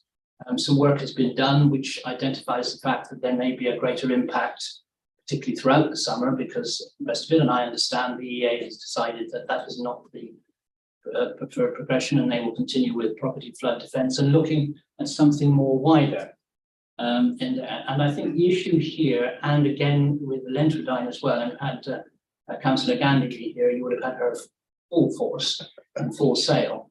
There again is a community in Lentrodyne and Walford that is very greatly affected and impacted by flooding. And it's about the continued communication with those communities about what they can do, and it'll feed into the next section, which is what they can do themselves. And in order to do that and help them, is to have that seemingly positive dialogue with yourselves as an agency. Now, I know that's not always easy to do because there's structures and all the rest of it, but that's very important. And understanding that level of risk and talking through with people what you can do. I have the tunnels at Cabal, which were built to take the railway from Kingston to Prestige. Those two tunnels last for about 120 meters, and the entire River Arrow goes through those two tunnels. Those tunnels, if they collapse, Kingston will flood. Which isn't my work because that's beyond my warrant, but it's a big issue. And I had your field officer out, and that is regularly inspected, and I was given that reassurance. And that was a message that I could give to the immediate local residents who are very concerned about it. And to me, that was a very positive engagement. It's an issue that hardly anybody knew about. Were it to happen, God, read about the 9 o'clock news down there and all that all be there as a major emergency. But so what I'm keen about is getting that dialogue there. And then there is the silver bullet question that has to be asked about all mitigation when it comes to flooding, is the desilting of the river. Because that comes up every time there's a dialogue going on in Eardston at the moment, where you see banks coming out of people's houses. And of course, if you don't regularly maintain your riverbank, then over the course of not too many years, it goes further on and it's cold and it catches more silt, and you have huge banks delivering, which actually restrict that. And Leonard Chase taught me in the Flood Drainage Board years ago that although at times of flooding you have high flood level, you must keep your channels clear so the water returns back to those channels and those identified channels. And the problem I consistently have of residents is nobody's desilting the rivers. Now, I don't know, because sometimes that's an easier quick win than people realise. But what are your views on this communication and getting those communications right with people, and the line on the desilting of the rivers in particular? So I go in first, Chair, and then hand over. So on the community engagement, that's absolutely critical. And one of the problems we have all the time is manpower. Quite frankly, Steve is in charge of our flood risking, and Steve has other jobs in the council. It's the environment agency. Yeah, I know. I'm coming to the point. So the point is that what we have looked at is how we can have that community engagement, which should help us and help us in the areas controlled by the environment agency and also in our own areas. And there is the possibility of a role, a community engagement role, which we're actively pursuing now. So I'll ask Steve to come in on that. On the issue of silt, this is one of those perpetual questions. Does silt slow down? Does it slow down rivers? If you desilt, you're just throwing it further down, to cause a problem somewhere else. And I think I'll let someone more qualified than me. But that is one of the issues, is that I think the thinking around silt comes and goes, and unfortunately, it's not helpful. It's not always helpful to have members of the public say so there's a really simple solution to something, because there isn't, as you well know yourself. Just before we go to the environment agency, Steve, there is a link point here, Steve, which is a community resilience groups. And what I was disappointed to see in the action plan was how few there were across the county. Because if we want them to help themselves, then we really do need to encourage this take-up by local communities of these particular groups, where they can help you in actually helping themselves to actually deal with flooding. Did you cover that point as well as the points by at the same time? Yeah, that's fine. So yeah, it just follows on from what Councillor Harrington was saying there. We are acutely aware that there's, I guess, after the February 2020 floods, a number of call them groups in their wider sense, but a number of communities, individuals within communities, they came together and they wanted to do something around their situation. I think prior to that, there were a couple of groups, but we're now seeing 15 or so of these coming together. I take Councillor Stark's point that surprised there's not many more, but I guess what we're trying to do is just see how we can best service their needs and actually be able to help them come up with all these plans and properly support them in the best possible way. And so I think at a recent regional flood committee that Councillor Harrington and I attended, I think there is a piece of work that's going to go on across the region, just in terms of community engagement and how that can work. And certainly from a Herefordshire perspective, we'd be really keen to feed into that, because, like I say, it is a gap. There's certainly more that we can do. We have a colleague, Jenny Allen, who works in Balfour Beatty, who she's worked with a number of these groups across the county, and help them where she can, help signpost them, whatever. But we're conscious that perhaps is more that we could and should be doing, but it is that resource issue. And like I say, hopefully through working through the regional flood committee, we can perhaps progress something. Okay, I'm interested. Thank you. Community engagement is absolutely key. We need to understand the issues from the community. We want to work with the community and put in sustainable solutions that work for them. But we also need to be realistic and understand what we can do and communicate that, so that people understand what is within our remit and what is feasible and reasonable to do as well. I think certainly where people have been affected, that's where we kind of prioritise our engagement, and where we're doing projects. Again, resources have been mentioned, and we focus where we're doing work, and also where communities have been affected, to promote flood resilience, talk about what it is people do themselves. But where we're doing maintenance work, we'll also routinely talk about what it is we're doing, how people can help, what their riparian responsibilities are. Just sort of moving to the desilting question. That's a really interesting question. So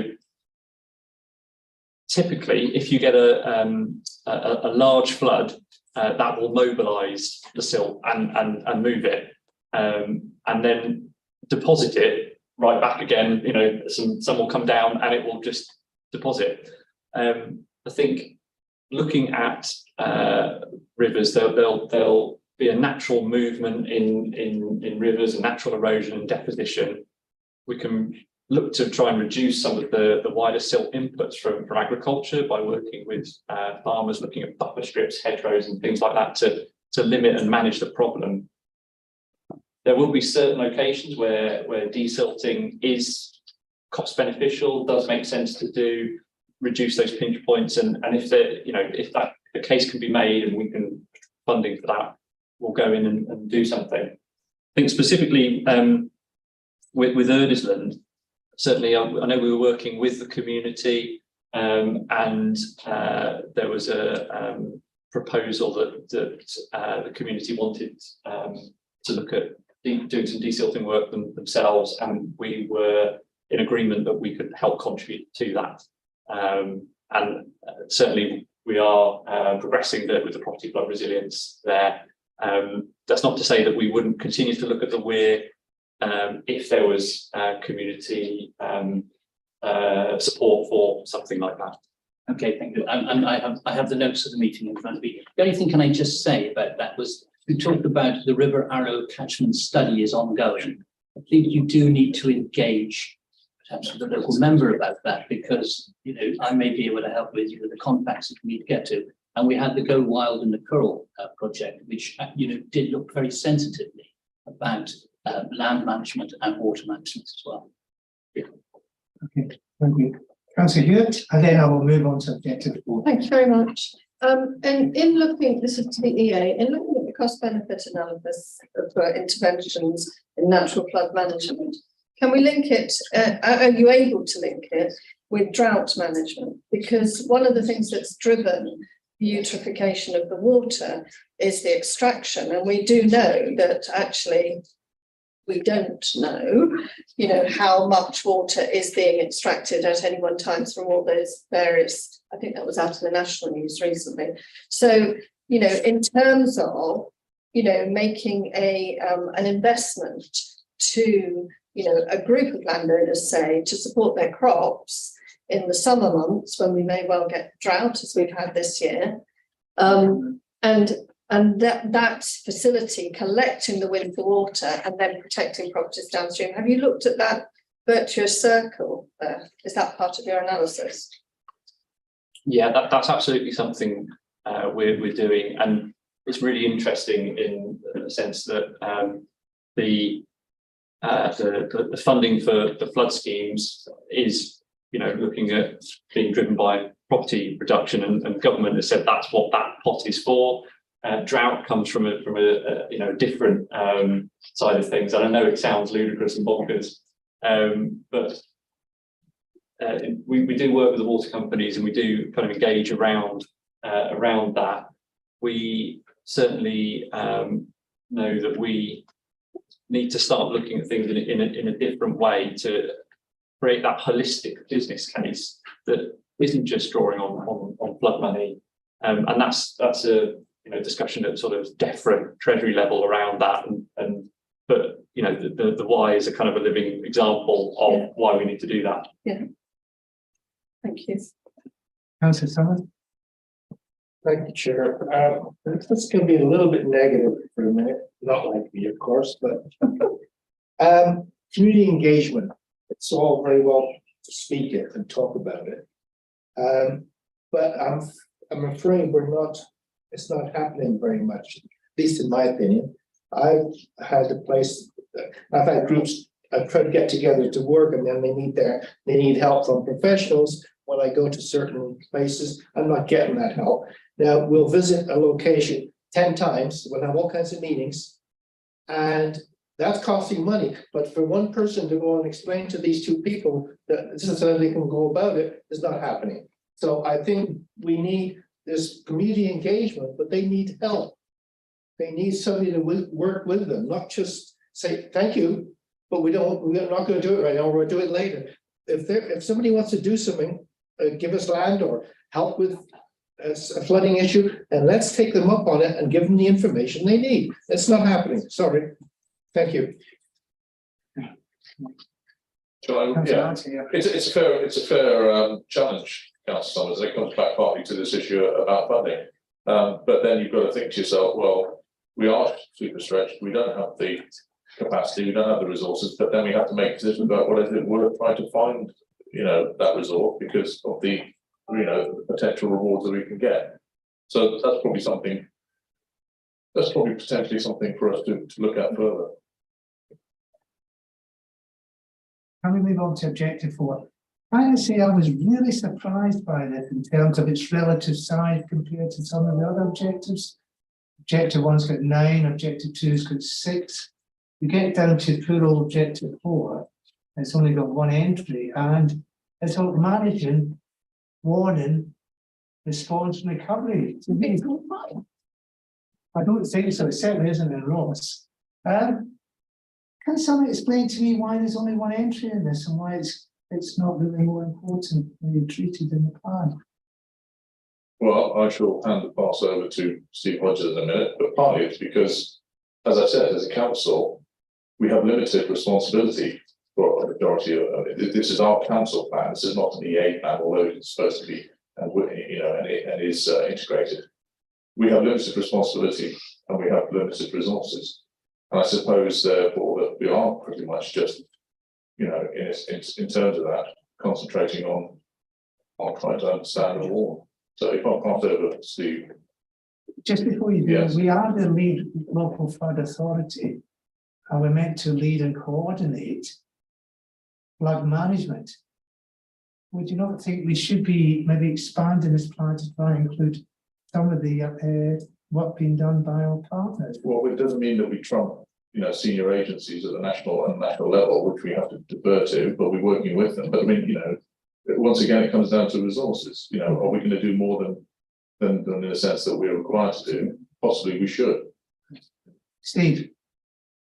Yeah, well, I think Councillor Harrington's probably, captured it quite well there. But some of the things that we have tried to pull out, there are examples where we are, working with the Environment Agency in terms of, some new flood warning systems that have gone in recent times.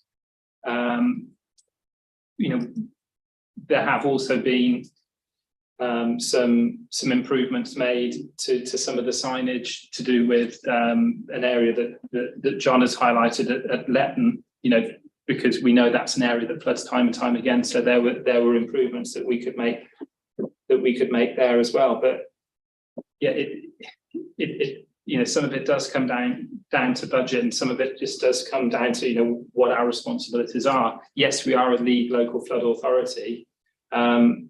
We work with different agencies, but they lead on things that are within their remit, really. But yeah, I take the point.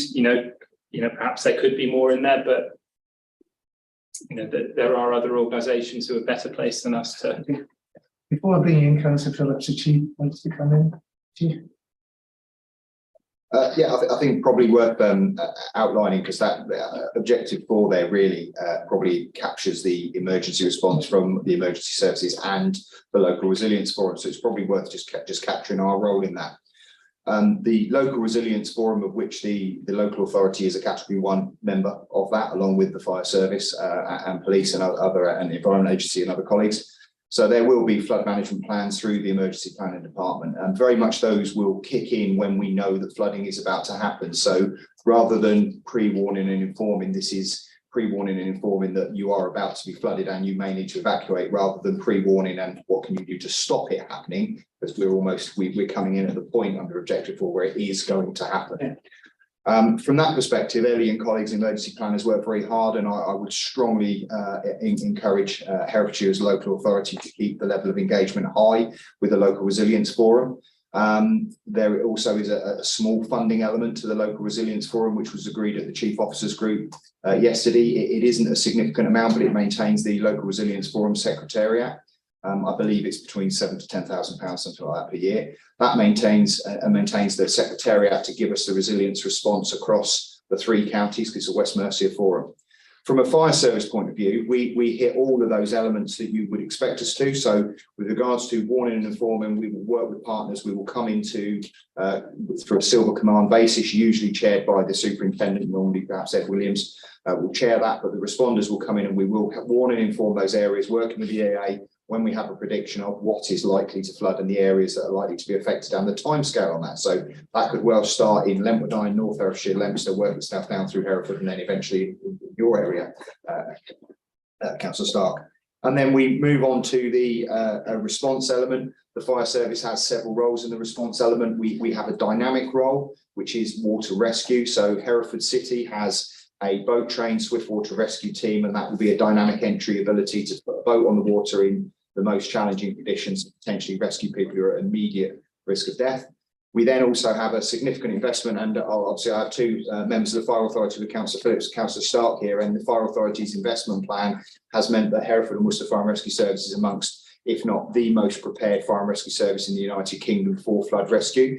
And the investment programme we have will see every single fire station across both counties having a dry suit, let's call it, water response capability. And we're not far off that now, actually. There's only a few stations that don't have the ability to enter the water in a dry suit and carry out rescues and carry out welfare checks. So there's those elements that we carry out around rescue with other partners in those areas. And then very much we move into the evacuation role with the police. The fire service places like Hampton Bishop, we will be evacuating people repeatedly from there using boats and other mechanisms. So interestingly, we do more work with firefighters in dry suits walking into water than we ever do with boats. And that's to do with vehicles in water, evacuation and those issues.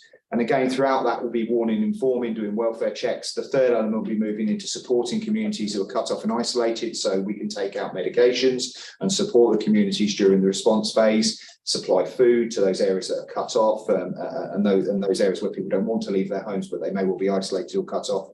And then we have a partial role before we usually phase over to the lead local authority, which would obviously be Hereford Council in this effect for the recovery element. we will pump out, we will help to get communities back and restore some sense of normality. We will often help with things where schools are flooded, for example, and those areas about trying to help prevent contamination and other issues and keep people safe. And then usually the emergency responders will start to ease out, and the recovery plan. So instead of being chaired by the police and fire in the response phase, the recovery plan will almost certainly phase over to the local authority. So that's the key role we have throughout that. And that's very well established. And this goes back to the point, I mean, this is one of the most important areas for residents. This is what they look at, this is what they're wondering about, this is what they ask about what's going to happen. And it seems to me strange, I know it's a local plan, but it seems to me strange that you've got these other partners with key parts to play in this, but they're not reflected in the plan in some way. And I could argue over your coordination role that it should be. I think it should be in this, John. I'll bring you in a minute. Just a final point for us, really, as I said, investment from the fire authority means we have a very well prepared fire and rescue service. The LRF is very well versed in dealing with flood rescue, actually far more often and usually in wider scale in Worcestershire than it is in Herefordshire. Herefordshire is not usually as big a flood issue as Worcestershire, predominantly the Severn and the Avon and the Team and those issues that we get, and probably the higher population there creates bigger issues. But one fact I will leave you with is from the National Fire Chiefs Council, jointly with Worcestershire, Hereford and Worcester is responsible for 10.14% of all water rescues in the United Kingdom. So our two counties alone statistically record 1/10 of all water rescues. That includes evacuations and bringing people out of their houses, but that gives you an idea with the wider Severn, the Team and all the other waterways and tributaries that this is a very significant issue across both counties. I have confidence for bullet point 4 that you have there, that as responders through the local resilience forum, that we are very well versed, very well prepared, and that we can give our communities an excellent service. Clearly, when you've been flooded repeatedly, actually being rescued is very nice. What you'd rather is not be flooded in the first place. So I fully accept it's sometimes a little bit of stable door element there. I want to bring Mark in first, Councillor Hanson, because he had his hand up. Yeah, so Councillor Stark, in the flood risk management strategy itself, we have got more detail, obviously, in terms of that flood alerting, the response and the recovery. What we'll do is we'll unpack that single line so it demonstrates a recognition of the importance of the warning, but more importantly, I think for our residents as well, is the response, how we're going to get to them as a joint collective, and also then as the fire service and the police hand the incident over to us, more in that response, how we're going to get the network back to a position where actually people can then move around and do what they need to go and do, whether it means we've got to say gully empties out or whatever to do to empty gullies that have been filled with silt as a consequence of flooding, but to make sure that is covered in the plan. I think that's useful because when the residents look at this plan, they'll get reassurance from that. Mark. When you look at that, you think, one line. I think that's the danger of reading that in isolation, yes, and not looking at the full document. No, but that's what people will do. Yeah. Councillor Harrington, and I'll bring you. Well, the point's already been addressed, but I take your point as well, Chair, that we need to work on that and make it clearer. I mean, the document is a document that's going to be read by certain people. It's not necessarily going to be read by members of the public who we hope that will councillors and other people reading it. And so it should be providing that information in a way that's clear. So that's a fair point, fair challenge. Well, you did ask the committee to absolutely to discuss and shape the plan. Councillor Phillips? Yeah, absolutely clear that we are a legal requirement to be part of the Legal Resilience Forum, to be part of Gold and Silver Command whenever necessary. We must play our full part in that. And we can't wave shrouds and you can talk about money then, because at times of emergency, that is what's got to be done. I wanted to talk particularly about the warning issue. I suggest one reason why, because there are various views and opinions of some of the warning systems, but generally speaking, people who, of course, who are liable for flooding get to know where their local telephone number is to go and listen to what the level is of that particular station. And I know a particular experience at Glaisbury and also at Titley.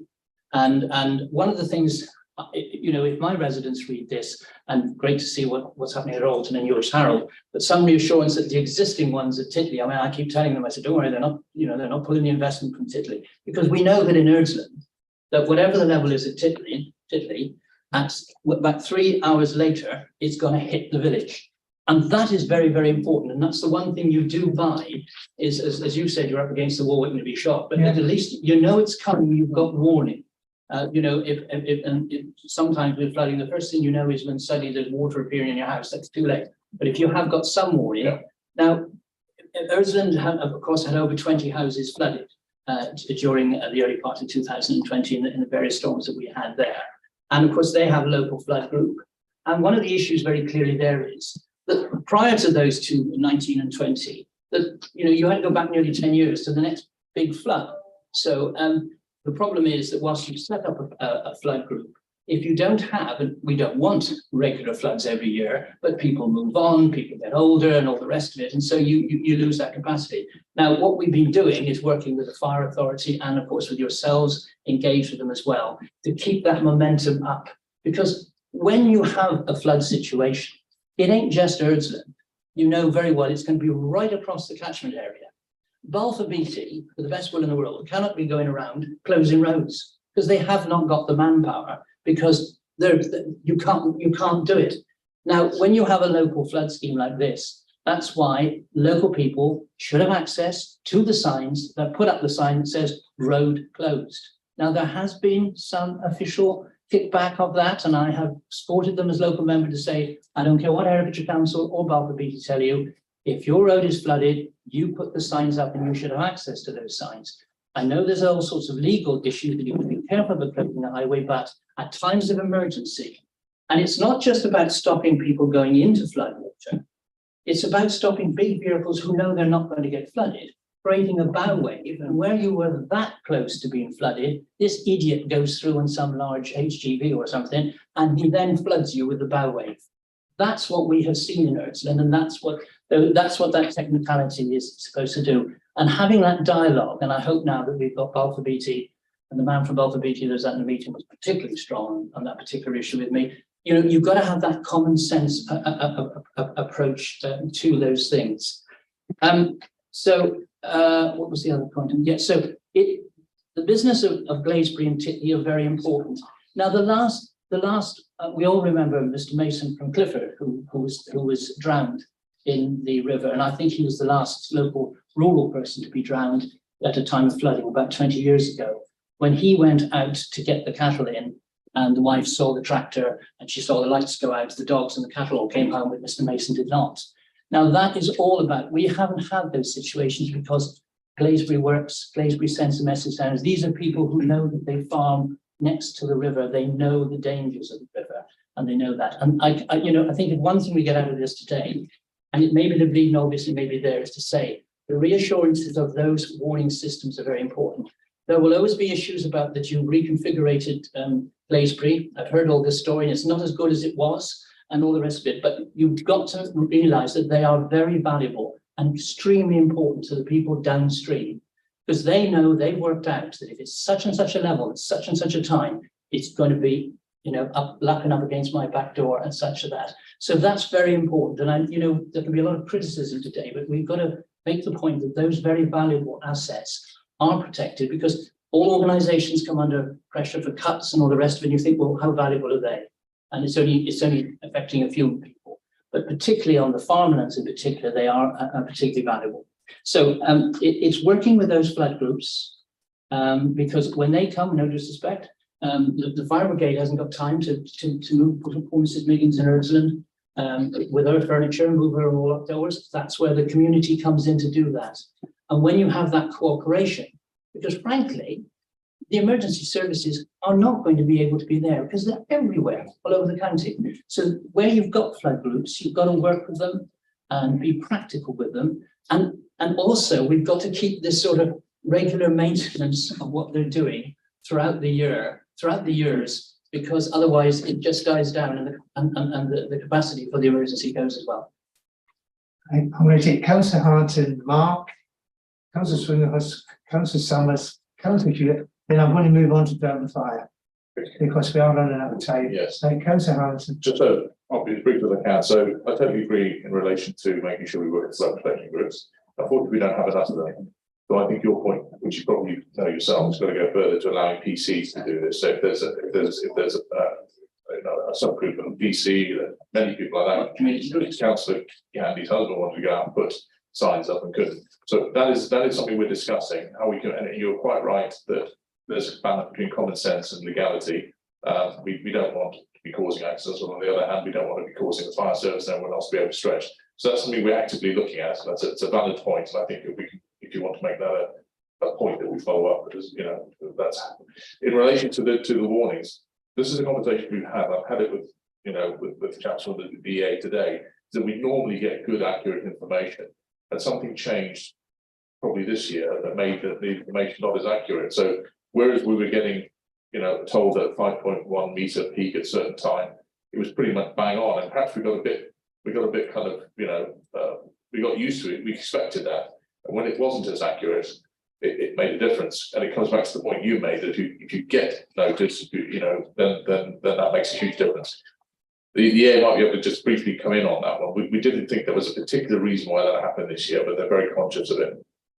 Sorry, Councillor Hanson, can you repeat the point for Michael? Sorry, yeah. So we are looking actively at how we can work with flood protection groups, but also with parish councils to allow them to do the kind of work in terms of putting out signs to say flood, do not enter, stop causing issues for our fire services, because we just don't at the time. Thank you. And there are people on the ground there. Parish councils and community groups. Yes, absolutely. We can broad down. Mark, then Joel, then I'll in the councillors. Yes, I'll just add to the comment John made there about the people putting signs out. I think the problem we have is that we don't necessarily know when a road is closed. So it's just making sure we've got those protocols in place that people inform us, so that we can inform the police, the fire service, the ambulance service that X road is closed because of. And that's what the good work with the group does. I was going to suggest, Councillor Stark, if I may be as bold, in terms of the engagement of the local flood groups, I think it's probably incumbent on us as the resilience forum to engage with those groups, perhaps on a yearly basis, just to keep that level of engagement up and running. Very useful in terms of reminding people that yes, it hasn't happened for 3, 4, 5, 6 years, but this is a picture of your town in 2002 or 2006 or whenever that incident happened, and just reminding people of the impact of flooding to people's lives and how it does impact if we haven't got a local group that can't get around to get Mrs. Smith's furniture upstairs and out of the way. So I think if we can have that, the problem is when to do it and when's best to do it, because your last major flooding event was July. And who'd have thought? So it's just making sure we get that at the right time. But if we can get that sort of thing up and running, that'd be really useful. Joel? Yeah, just very quickly. Some time ago, we were talking about the way assets are managed, flood assets. One thing I just wanted to very briefly focus on is that if we do invest in drainage, it will save money in terms of the road itself. This is something that's quite easy to kind of overlook. At the moment, we have 2 gully carts. We have a one gully cart that's doing cyclical cleansing on the strategic road network, which I think accounts for 55% of the entire network. We try and get through all those gullies in 2 years. But what happens in winter is that the resources are basically diverted into a routine process, and so this slows down the actual work. What basically you're saying is, if you keep your drains clear, then the actual list we have a list of scheduled works, which unfortunately we never get enough money to actually deliver. We can focus more on actually cleansing those drains. Not only will we clean the drains, but we'll know where they run. We'll understand more about them. We're going to get cameras. We're going to start looking down the drains, finding out what the problems are with the drains. This will then reduce the actual list of outstanding capital works, because we have a massive list of, no exaggeration, about 200 schemes, 150 schemes that are not delivered. And if we could actually cleanse those drains and understand them better, we'd brought some of those potential schemes because they would be sorted out. Just wanted to take the opportunity to say that. Thank you for that. I think my colleague Richard, the asset manager, said to just the opportunity to say that. And he said that, I know money is extremely tight, but his point was that an extra goodie car costs about another 150k. So it's just worth thinking about. Thank you. Councillor Swinhouse? Thank you. Yeah, I'll just going to pick up on the point Bill was saying. One of the things that is infinitely frustrating is actually might be nothing wrong with the drainage. It might just be because there's a bunch of leaves sitting on top of the grid. So, you know, it would be smart if we have a kind of warning, and then there's something that you must do rather than warning, and you go, having a warning. So that thing might be that the lensman needs to go out, and where they know there's a hot spot, where they know there's a problem, they make sure that there is nothing sitting on top of the drain, because it's the whole thing can just not work if there's some debris on top of the drain cover. Yeah, so warning. I mean, I think generally, I think the EA warning system is good. You know that's you know you do know when there's going to be an issue. It's less clear, I think, for pluvial than it is for fluvial. But it is then what happens in the light of that. That then at that point, the messaging for me gets very sort of splintered out, and you'd say, well, if you have this happening, then this is the action you must take. So even if it's just clearing the leaves off the drains, the resilience form I think could pick up a bit more with the parishes, because I think it was a thing, and then it's gone quiet, and I think that conversation needs to be a bit more embedded. To be fair, I've got one parish that it's all over it like a rash. Other parishes kind of keep meaning to do it and don't. Although it's about knowing what is the action. If you have this warning, this is the action, or these are the range of actions that you could take, rather than this general sort of be worried about stuff. Deployment. We don't do sandbags anymore, do we? But sort of knowledge over what you need, what kit you need, and how to get hold of it would be helpful. I'm wondering again about warnings, the general warning, specific people maybe need specific warnings over, river user groups, people who are close to the river. There's quite an eye on the navigation boards. Maybe something about because people, there are fatalities. It happens. So people think, oh, this looks wrong, so I'll go for a canoe now, and then it gets out of control. So sort of just out there on social media and not driving into floods. And that messaging is starting to really bed in and get out there, but it's so important because it's quite right. We should not be risking the lives of our fire and rescue service for people who drive into floods. They're just not there. The other point I wanted to pick up on, something that she said about contamination, and I'm wondering whether there's a role for public health in this, certainly in terms of advice, because a flooded household that does not necessarily understand the extreme danger that they're in if once they set about their property with a bucket and sponge of contamination, because they don't know what's washed down in the flood water. And again, I have constituents who have been flooded and who cleaned their own property and were very sick as a result. Public messaging around that, and that's part of the response. That's part of this mental well-being response. It's part of what the council could be doing, maybe sitting within public health or that part of the council's activity. That I think would be worthwhile. And the other thing that would be free to the council, as it were, is advice to the household about where they can go, particularly advice around what legal recourses they have. At the end of the day, the only way that I solved my problem was going to the law, going to a civil case, and that sorted it. There was a solution out there. I had to go and get it, but there are tools available, but you need to know what they are.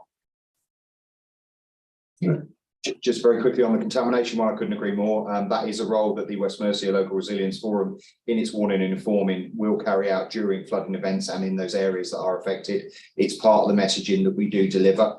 How well that messaging continues through the recovery phase, I'm unsure of. But very much we, for example, will redirect our prevention staff who would normally be doing fire safety prevention work during flooding. They may well come under do door knocking on affected properties. We classify all flood water as a hazardous contaminant because you will have all sorts of sewage in there. You'll have chemical contamination off roadways and also dead animals, etc. So you just have to assume that all forms of flood water is a contaminant and will be hazardous.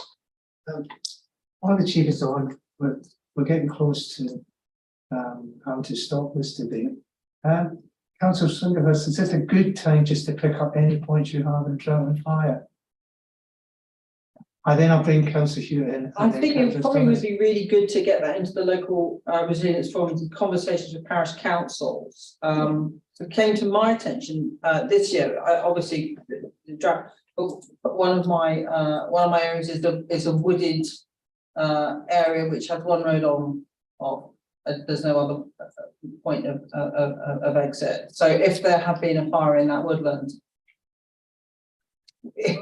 it was a bit of a mystery as to how that would have worked out if it had blocked the road and the plants couldn't get to them. So it's sort of trying to work through scenarios over what would happen if, and the parish council, I think, would be wanting to have that conversation, and if they do, probably other parish councils would as well. And also knowing where the water is, because in that situation, it's pumped from far away. Which, if there's an electricity cut, it doesn't get pumped. So, yeah, I'll be as brief as I can, Chair. But it's obviously it's quite a big subject. So, from a perspective of looking at what happened this year, being a very dry, hot summer, I think we would want to first say that essentially Herefordshire has very few wildfires. So to be clear, a wildfire is something that covers over a hectare of ground, usually is more than 6 hours in duration, very much a wind-driven event. Those wildfires that we're talking about, that the term gets used for, the definition of it really is looking at expanses, which we've had actually Worcestershire with the Malvern Hills, Lickey Hills, and you get on large moorlands. What we're talking about around Herefordshire generally, apart from large crop areas, it is really what we just class as a secondary fire. Herefordshire is relatively low risk in that term, predominantly because we have low ignition sources, predominantly people. It is the key one in that. Because of our population density, we don't have lots of people running around setting fires of various things, accidentally or deliberately.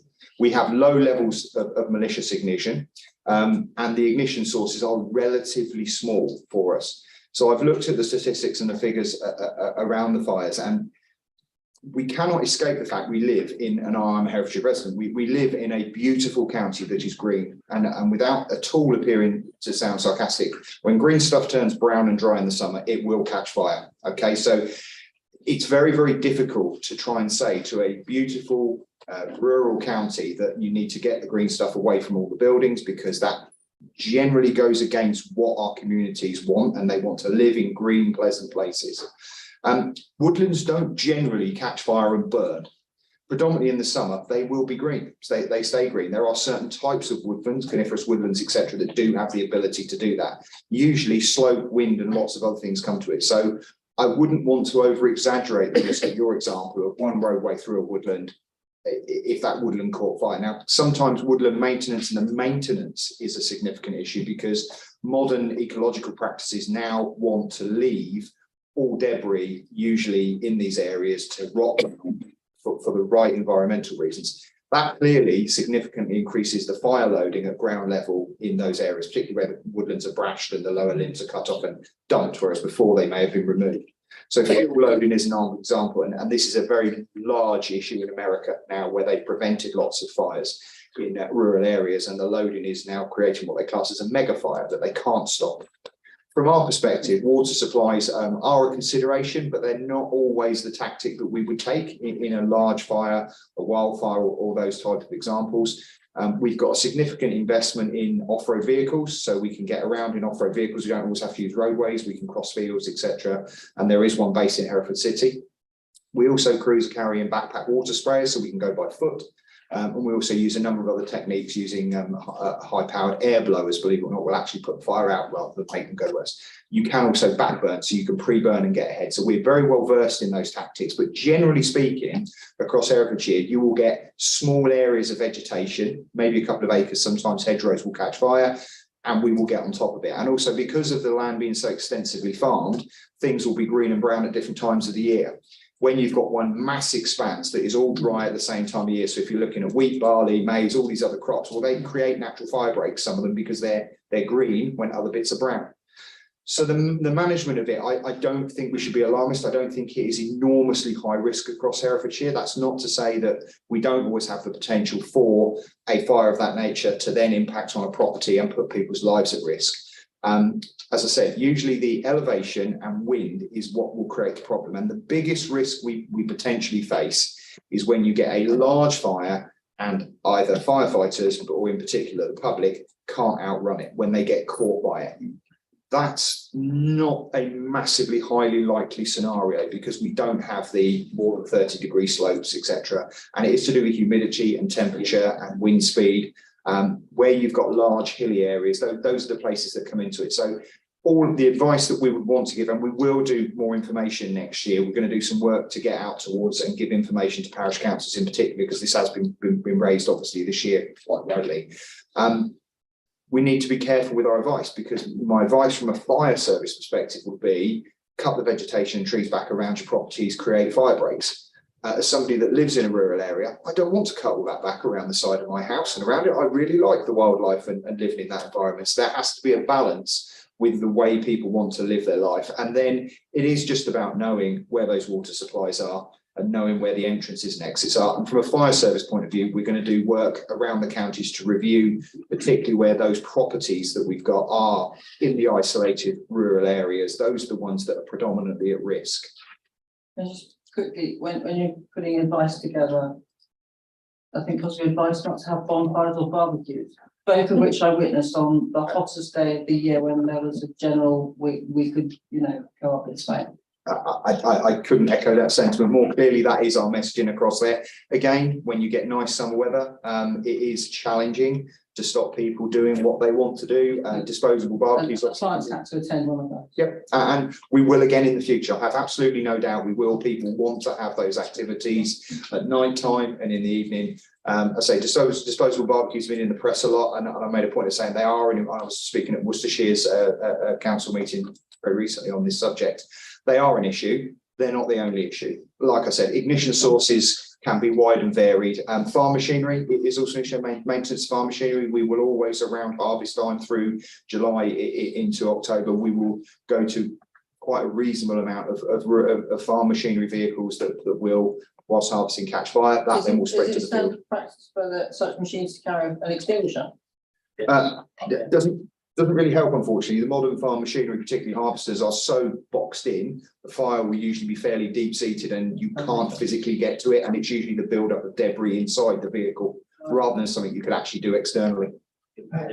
I take Councillor Hart and Steve, and before I come on to Councillor Summers, I'm going to ask a question about timelines, because you might miss out on when the strategy will be refreshed. Okay. Councillor Harrington. So very quickly, I think Councillor Swinglehurst, what you're raising here is a need for a really, like we've got a PDF for riparian rights. We could probably do a really good PDF for flood and fire warning. So I'll have to look at that. That sits on our documents. Parish councils have it. That can be shared. Steve, you've been trying to make a point. Yeah, just a couple of points really. I guess just to reassure people that John's obviously talked about the LRF and reference to the recovery phase. Herefordshire Council pretty well versed in terms of the recovery phase. The issue of contamination was brought up, so the composition of officers and individuals from other organisations that we bring together in recovery depends on what the event is. But in a flood event, typically we'd have people from, say, our environmental health team who are able to help and advise, give specifics. But that flexes depending on the the nature of the emergency that we're recovering from.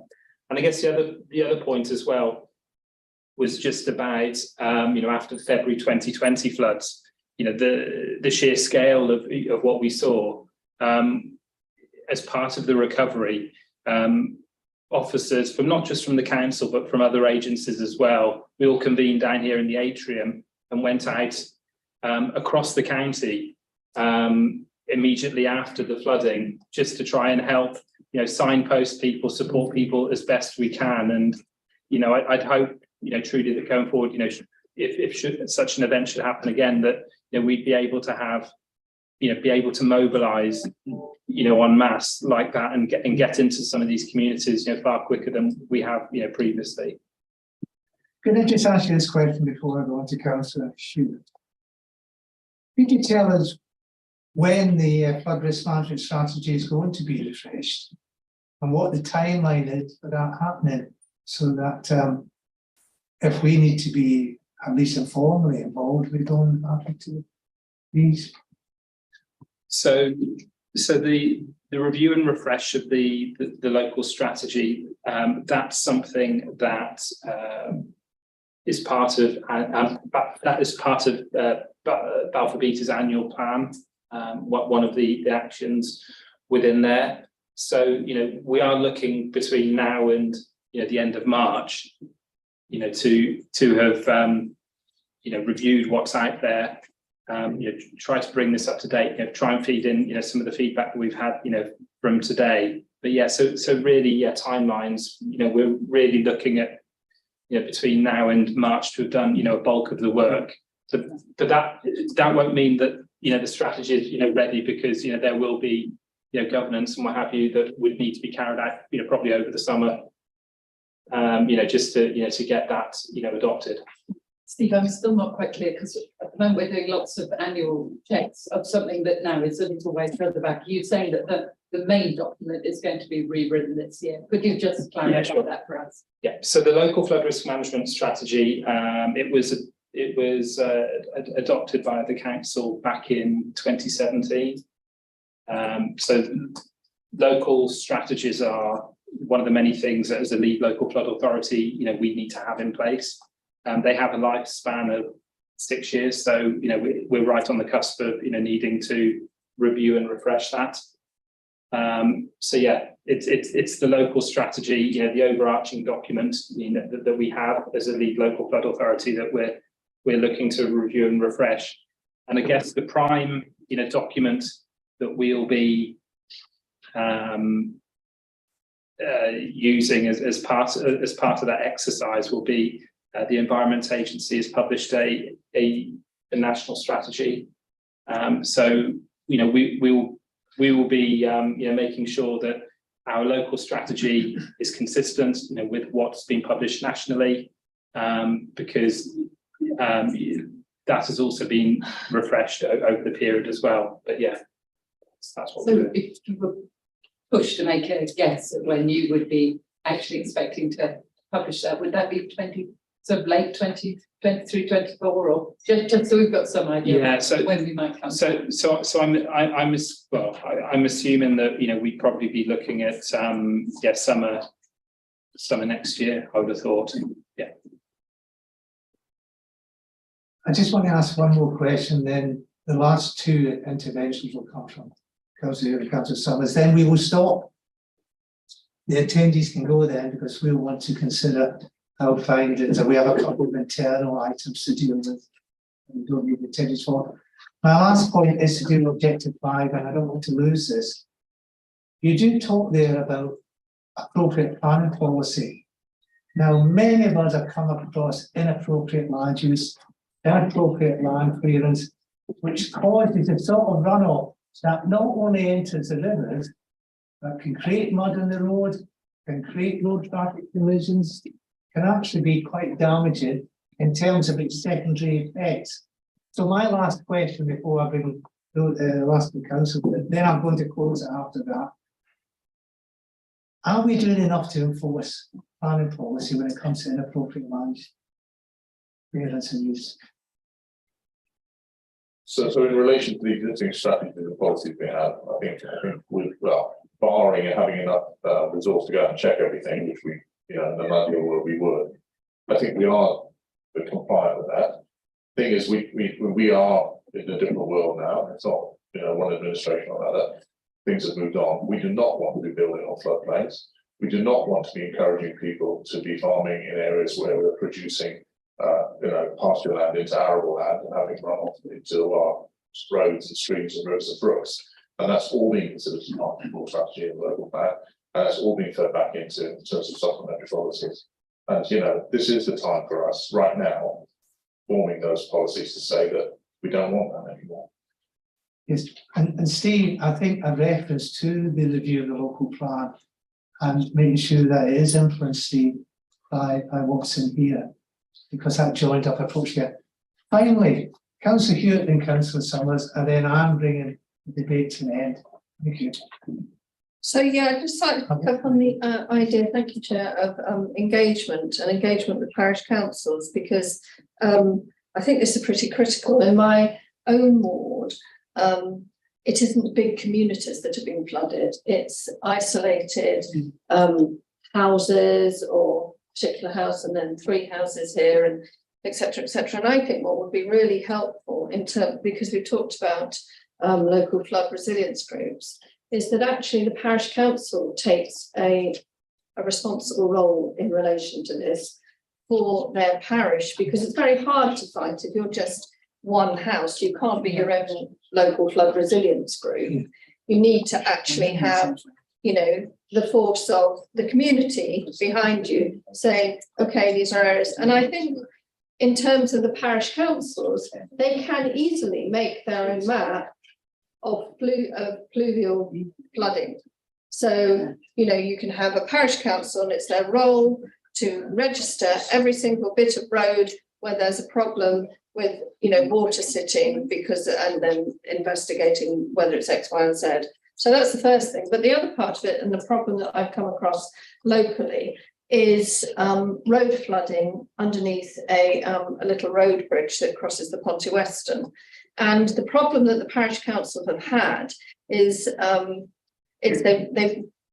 money came through some sort of drainage package, I think, or the length of the I'm not quite sure, but it came at a period when it didn't give them much time before the salmonage season to address the issues. And when they actually went to Balfour Beatty and then the Environment Agency were involved, and then somebody else was involved, it went round in a circle, so that they've now missed their opportunity to clear the debris from under the road bridge in order for it to happen. And I would implore whoever's responsible for this to actually, and it can't just be in my ward that it's happening, it must be elsewhere as well, that you look at a clean and efficient process so that somebody has the right to sign up, because I think the environmental impact, the environmental role for the biodiversity in the county is incredibly important for the small water courses, the small water bodies. And I absolutely think it's right that there has to be an habitat assessment and a sign off of what you can do and what you can't do. But I don't think it should go around in a sort of, you know, an anxious circle of, oh God, who's going to sign this off? We don't know who's going to sign it off. And if anybody can give me any sort of feedback on that, that would be fantastic. Thank you. Thank you. Steve?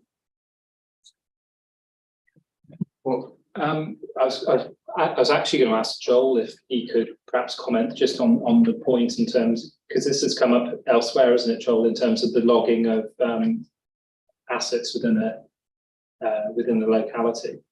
Maybe just to touch on that. I think you're talking about this Ponty Western episode, aren't you? I did answer an email this morning about it, actually. It's a tricky one, because when they transferred the ordinary water course consenting from the Environment Agency 10 years ago, I looked at the documentation a day or two ago, and on there was just a box saying, are there any environmental issues? It wasn't a review, it was just kind of heads up, really, are there environmental issues? So even in those days, I don't think it was a proper review of the actual proper assessment. So in terms of our role above BT, that's all we're looking at is that are we okay with what's been proposed? Is it going to cause flooding, etc.? There's a separate role, obviously, to checking the ecological issue. So we are in a bit of a no man's land, really. It seems that the council has obviously got its own agenda in terms of ecological reviews, in terms of the planning arena. In the same way that environmental health have certain roles themselves in terms of noise, etc. But I don't think there's actually a requirement to assist in terms of a parish council wishing to complete some ecological work. I think that would be potentially something that needs to be thrashed out and potentially budget allocated somewhere to do that if it was an sort of proposal. Because at the moment, the ecologists we have at Balfour Beatty was employed because Balfour Beatty are exposing themselves to risk. So that mitigate that risk, obviously, maybe we can employ to do that, make those different or basically help people make method statements that were compliant. We're going to sort of bring in another task, as it were. That's fine, but it just needs to be somehow decided who will deliver that work. And I suppose if there is an extent to that work, that's fine. But the other thought I've had is if, for example, parish council decided they were going to do some work and involve, say, some scaffolding or something like that, would Balfour Beatty be there vetting their health and safety aspects as well? If we did that, then we kind of would be implicated in reviewing their own health and safety processes, which is not something that is encouraged, because it encourages a situation where someone just presents the most hideous method statement, and someone is a third party is then reviewing that and pointing out it's actually quite dangerous to do what you're proposing. We shouldn't be put in that situation. The actual responsibility for any action would be down to the actual person who's delivering that work. They should be making their own judgment or owning their own health and safety processes or risks or whatever. In the very same way, they should be themselves understanding that if they were to go and dig a hole and create silt in the riverbanks, they might actually be breaking the law. Disturbing a habitat, you mean? Yes, and there are policemen whose role it is to actually monitor. I know there's certainly those that go around checking the nest, people violating the nesting birds. So yeah, thank you, because I think this really needs unpacking, because I think people that I'll just be very brief, is that locally people are saying, oh, it's this HRA thing, you know, that's like it's just creating such problems. But I think if we can sort out a process of who's going to take the responsible lead, that would be my recommendation. Thank you very much. We can look at that. Mark, you wanted to make a point. I think Councillor Hampton, then I'm coming on point to Councillor Summers, then we must really bring it on. Yeah, so it's mainly on that second instance where you've got this problem with the drainage. We've discussed this in the office a number of times with colleagues, and it's almost that situation where trees fallen over. Yeah. Do we need to get habitat? Well, we don't know. So we'll go around in a circle. And by the time we've actually got round to coming to clear the tree, there's an otter living in it. So actually we do need a habitat risk assessment. It's also, and I have to say, I do not know the exact location of where you're talking about. So I'm talking purely hypothetically. So if there's a safety issue as a consequence of us not clearing the drainage, then we should be clearing the drainage to remove the safety issue. We shouldn't be, we should be taking safety first and then addressing any needs that we have to do after we've done that. So doing what the minimum we can do to clear the problem, and then we can come back and do any assessment we need to do after that. But it is very much a, come and talk to us, we'll have a look and we'll give some advice. Okay, thank you, Mark. Councillor Hamilton. So just very briefly, this comes back to issues about what we can ask parish councils to do, what we can tell them to do. We certainly couldn't be requiring to do things, but we can certainly offer them the ability to do works or capture information themselves and to do works. The point John makes is very relevant. Balfour Beatty, a subcontractor, they have a risk assessment they have to take on. We as a county council have an overview and oversight. We could say to parish councils, you can do what you want, but you have to take that risk on, you have to understand that risk. There's a lot of clarity that we can probably provide us, similarly to what we're doing now with Lensman registrations.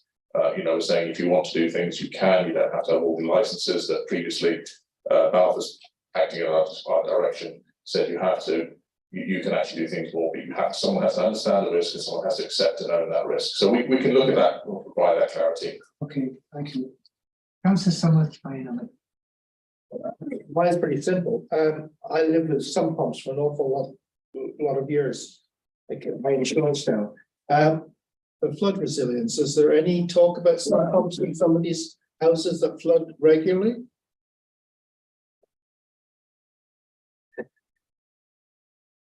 Well, certainly through the PFR scheme that we operated after the 2020 floods, people employed a whole host of methods, from what some of the items John was talking about, either floodgates, flood doors, non-return valves. But yeah, pumps were very much part of that. I think that they have it, like I had a sump pump permanently, because if I didn't, I'd have floods, so it was all part of owning a home. This is another country, but I would imagine some pumps would be some protection, and it might help with insurance. I mean, I've just thrown that in, and I'm finished for the day. Yeah, and there is information, and I perhaps should have mentioned this, but on the council website, so herefordshire.gov.uk/floods, there's a whole load of information on there, in terms of some of the measures that people can think about, protecting their homes.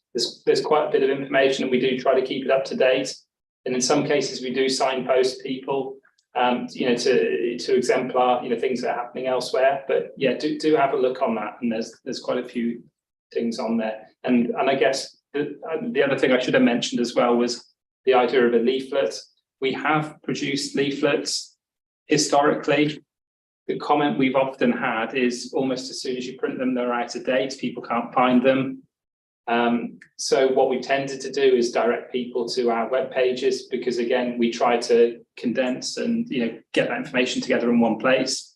But if people think that we should perhaps be looking at a leaflet alongside that, then we have all the information. It's just that for various reasons, in recent times we haven't printed a leaflet, but happy to consider that. Chair, can I just come in there, because I was looking at the website this morning just to see where the flood information was, and it's listed under the community section, but on the main homepage there's no mention of flooding under the community. You'd have to type in flooding and search for it, and I think it's such a big area that you should make sure it's actually listed so that people can go straight to it. Thanks. Okay, thank you. And the final word from the chief. It was very just on the sump pumps. Sump pumps are one part of a suite of issues that can help. And I know the money that was used in Bewdley and Worcestershire was to bring in professional companies who would then assess each property and find out what the appropriate element is. And obviously with sump pumps, there is a maintenance issue. So it's a broad thing. So I would never want to be sucked into one area, but it's very much we're looking at the suite of measures where you can protect a property, and that they're part of the solution, but not the whole solution. Okay, well, that brings the very interesting discussion to a close. And I thank everyone on the left-hand side of the room who came along Thank you. to help us with our discussion. I found it very revealing, and I hope we can come up with some recommendations that will allow you to go forward. And I also thank Ian Baker Hedges, who's somewhere online, I think still. Because we're very grateful, because that's been nearly 3 hours of your time. And I know you have other things to do, so thanks very much. And we're going to now discuss our recommendations. Fine? I'm just saying, very sorry, I beg your pardon. Okay, thanks a lot. Thank you, Chair. Shall we leave? Thank you. Yes. All right, thank you.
strategy fit in with the review of the local plan? We need to answer that question. Right, so it's a shame we're going to have another loose end again, but we will come back and we will deal with that. But that's good because that shows the committee is dealing with substantive issues. They're dealing with main issues. The local plan is huge, flooding's huge, and so we are actually trying to tackle main issues. Chair, is it possible to just spend 5 minutes to check whether things that we may have noted as front runners, whether Michael has got them? Whatever you want to, if you want to, yes, if you've got them there. It's such a lot of work. Shall Michael tell us what he's got and then we Yeah, can. how about you? Well, what's it? Oh, God. No, yes, that may be long 5 minutes. Right. He's doing well. Well, yes, question of judgment as to which bits are pulled out here, so do which the other ones, but Can you put your speaker on, Michael? oh, right, yeah. Oh, Right. Softly. So I've got that the council's local flood risk management strategy include flood risk measures and mitigations that are identified but not resourced for implementation. Does that make sense? Let's put it into different words. Was that the thing about having? And so it's about- there were some reds. There's things in the strategy which are resourced, that's what we're going to do, but what about the things we would like to do? We have resources, so there was that point. So Yeah. we should try and put that into some form of words. I think that needs to be really big, I doesn't think it? that's big. Because I think that's big. you're basically having a report which is saying, we're all very clever and we've done this. Yes. And yet ignoring all the stuff we can't do. Yes, I thought that was It wasn't possibly very measurable. significant. It wasn't very measurable. You needed some red things in there because there are definitely red issues. Yeah. Yeah. Well, in a sense, they would be risk, which is would be the most obvious place to put them. Yeah. Because they Yeah. they are risks. Yeah. Because they're things that are no longer resourced or that are getting worse. You Yes. know, irrespective of Yeah. heritage. Yeah, but you Yeah. wouldn't be able to put anything on the risk register from this flag rating. And a lot of it wasn't specific enough. Yeah. It was, wordy, but then where were the specifics that you could measure it by?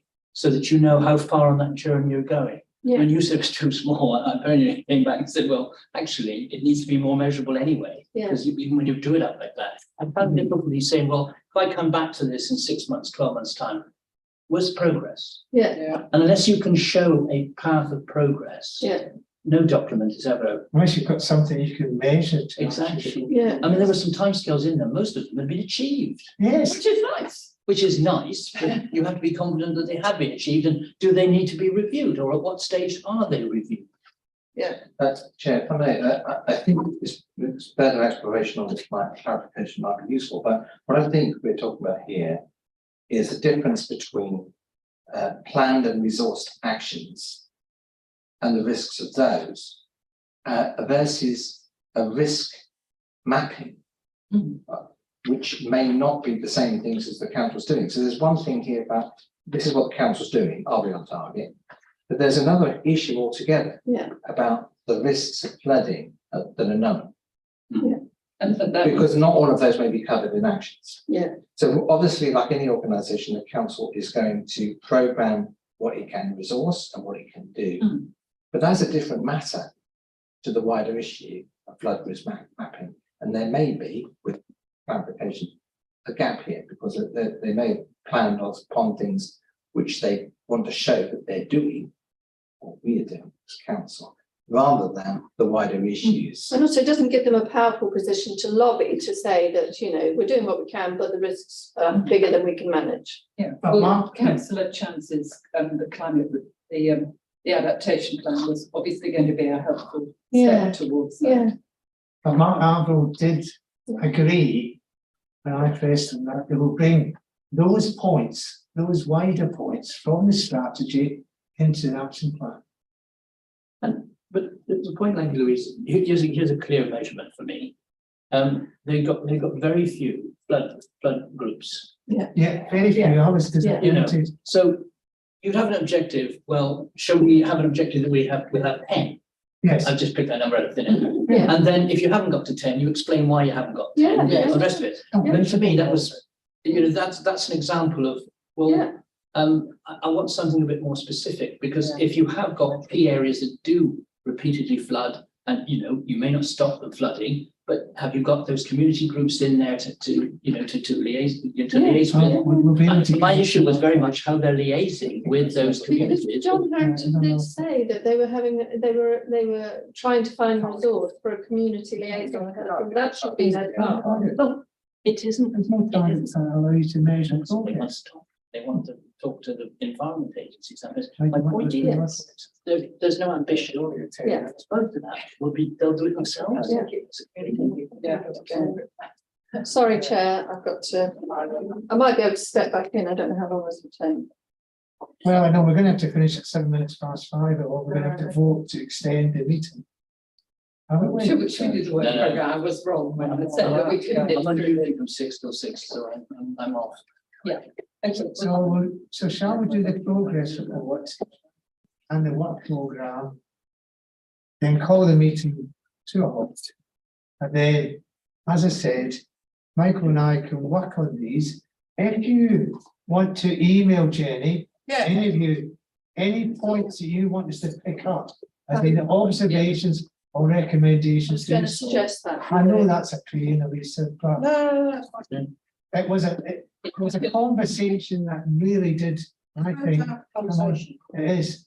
And I think they gained from it as well. I think if you looked at the Steve Hodges and Mark Ruffles, they were picking up a lot of points that they hadn't realised. So we added value today. It's just to crystallise what that is, isn't it? Should we copy those to yourself? You might have to copy it to everyone. Jenny, just copy it down, everybody. If there's any points. Jenny, if you copy your post recommendations to the. Yes, yeah, I got that. Yeah, I was going to suggest that before I went. Thank you very much, Jenny. I always add value, Chair. Huh? I always add value. But it's interesting to see they were picking it up. I'm glad you're confident. Because when we come to March, we've got to review all this. Yeah, but I won't be here then, so. Do you want to speak? Let's move on to item 8, the progress report. Do you want to speak to it briefly, Michael? Progress report, yeah. Miss. We've all read it. Right. You're not going to progress report. Just take it as read. Well, are you happy to do that? Yeah. All happy to take it as read? Yeah. Fine. Yes. And the work plan, we only have one amendment, which is to the waste item for January. I've circulated the draft amendment. Are we happy to vote on that and agree it? Yes. All in favour? That's agreed. The next meeting is January. I've got to say this out loud in case connected communities jump in and use up us again. Yes. Thursday, the 19th of January. We should have been on this morning. I know, I was saying. Alfie, can you stop the live stream now? And thanks very much for I'm going Ed and now. David. You're always there. David. I've been on it since this morning. And thanks, Roger. Yeah, thanks. Take care, everybody. Have a great weekend. Enjoyed it. Yeah. You certainly added. Well, that's the same.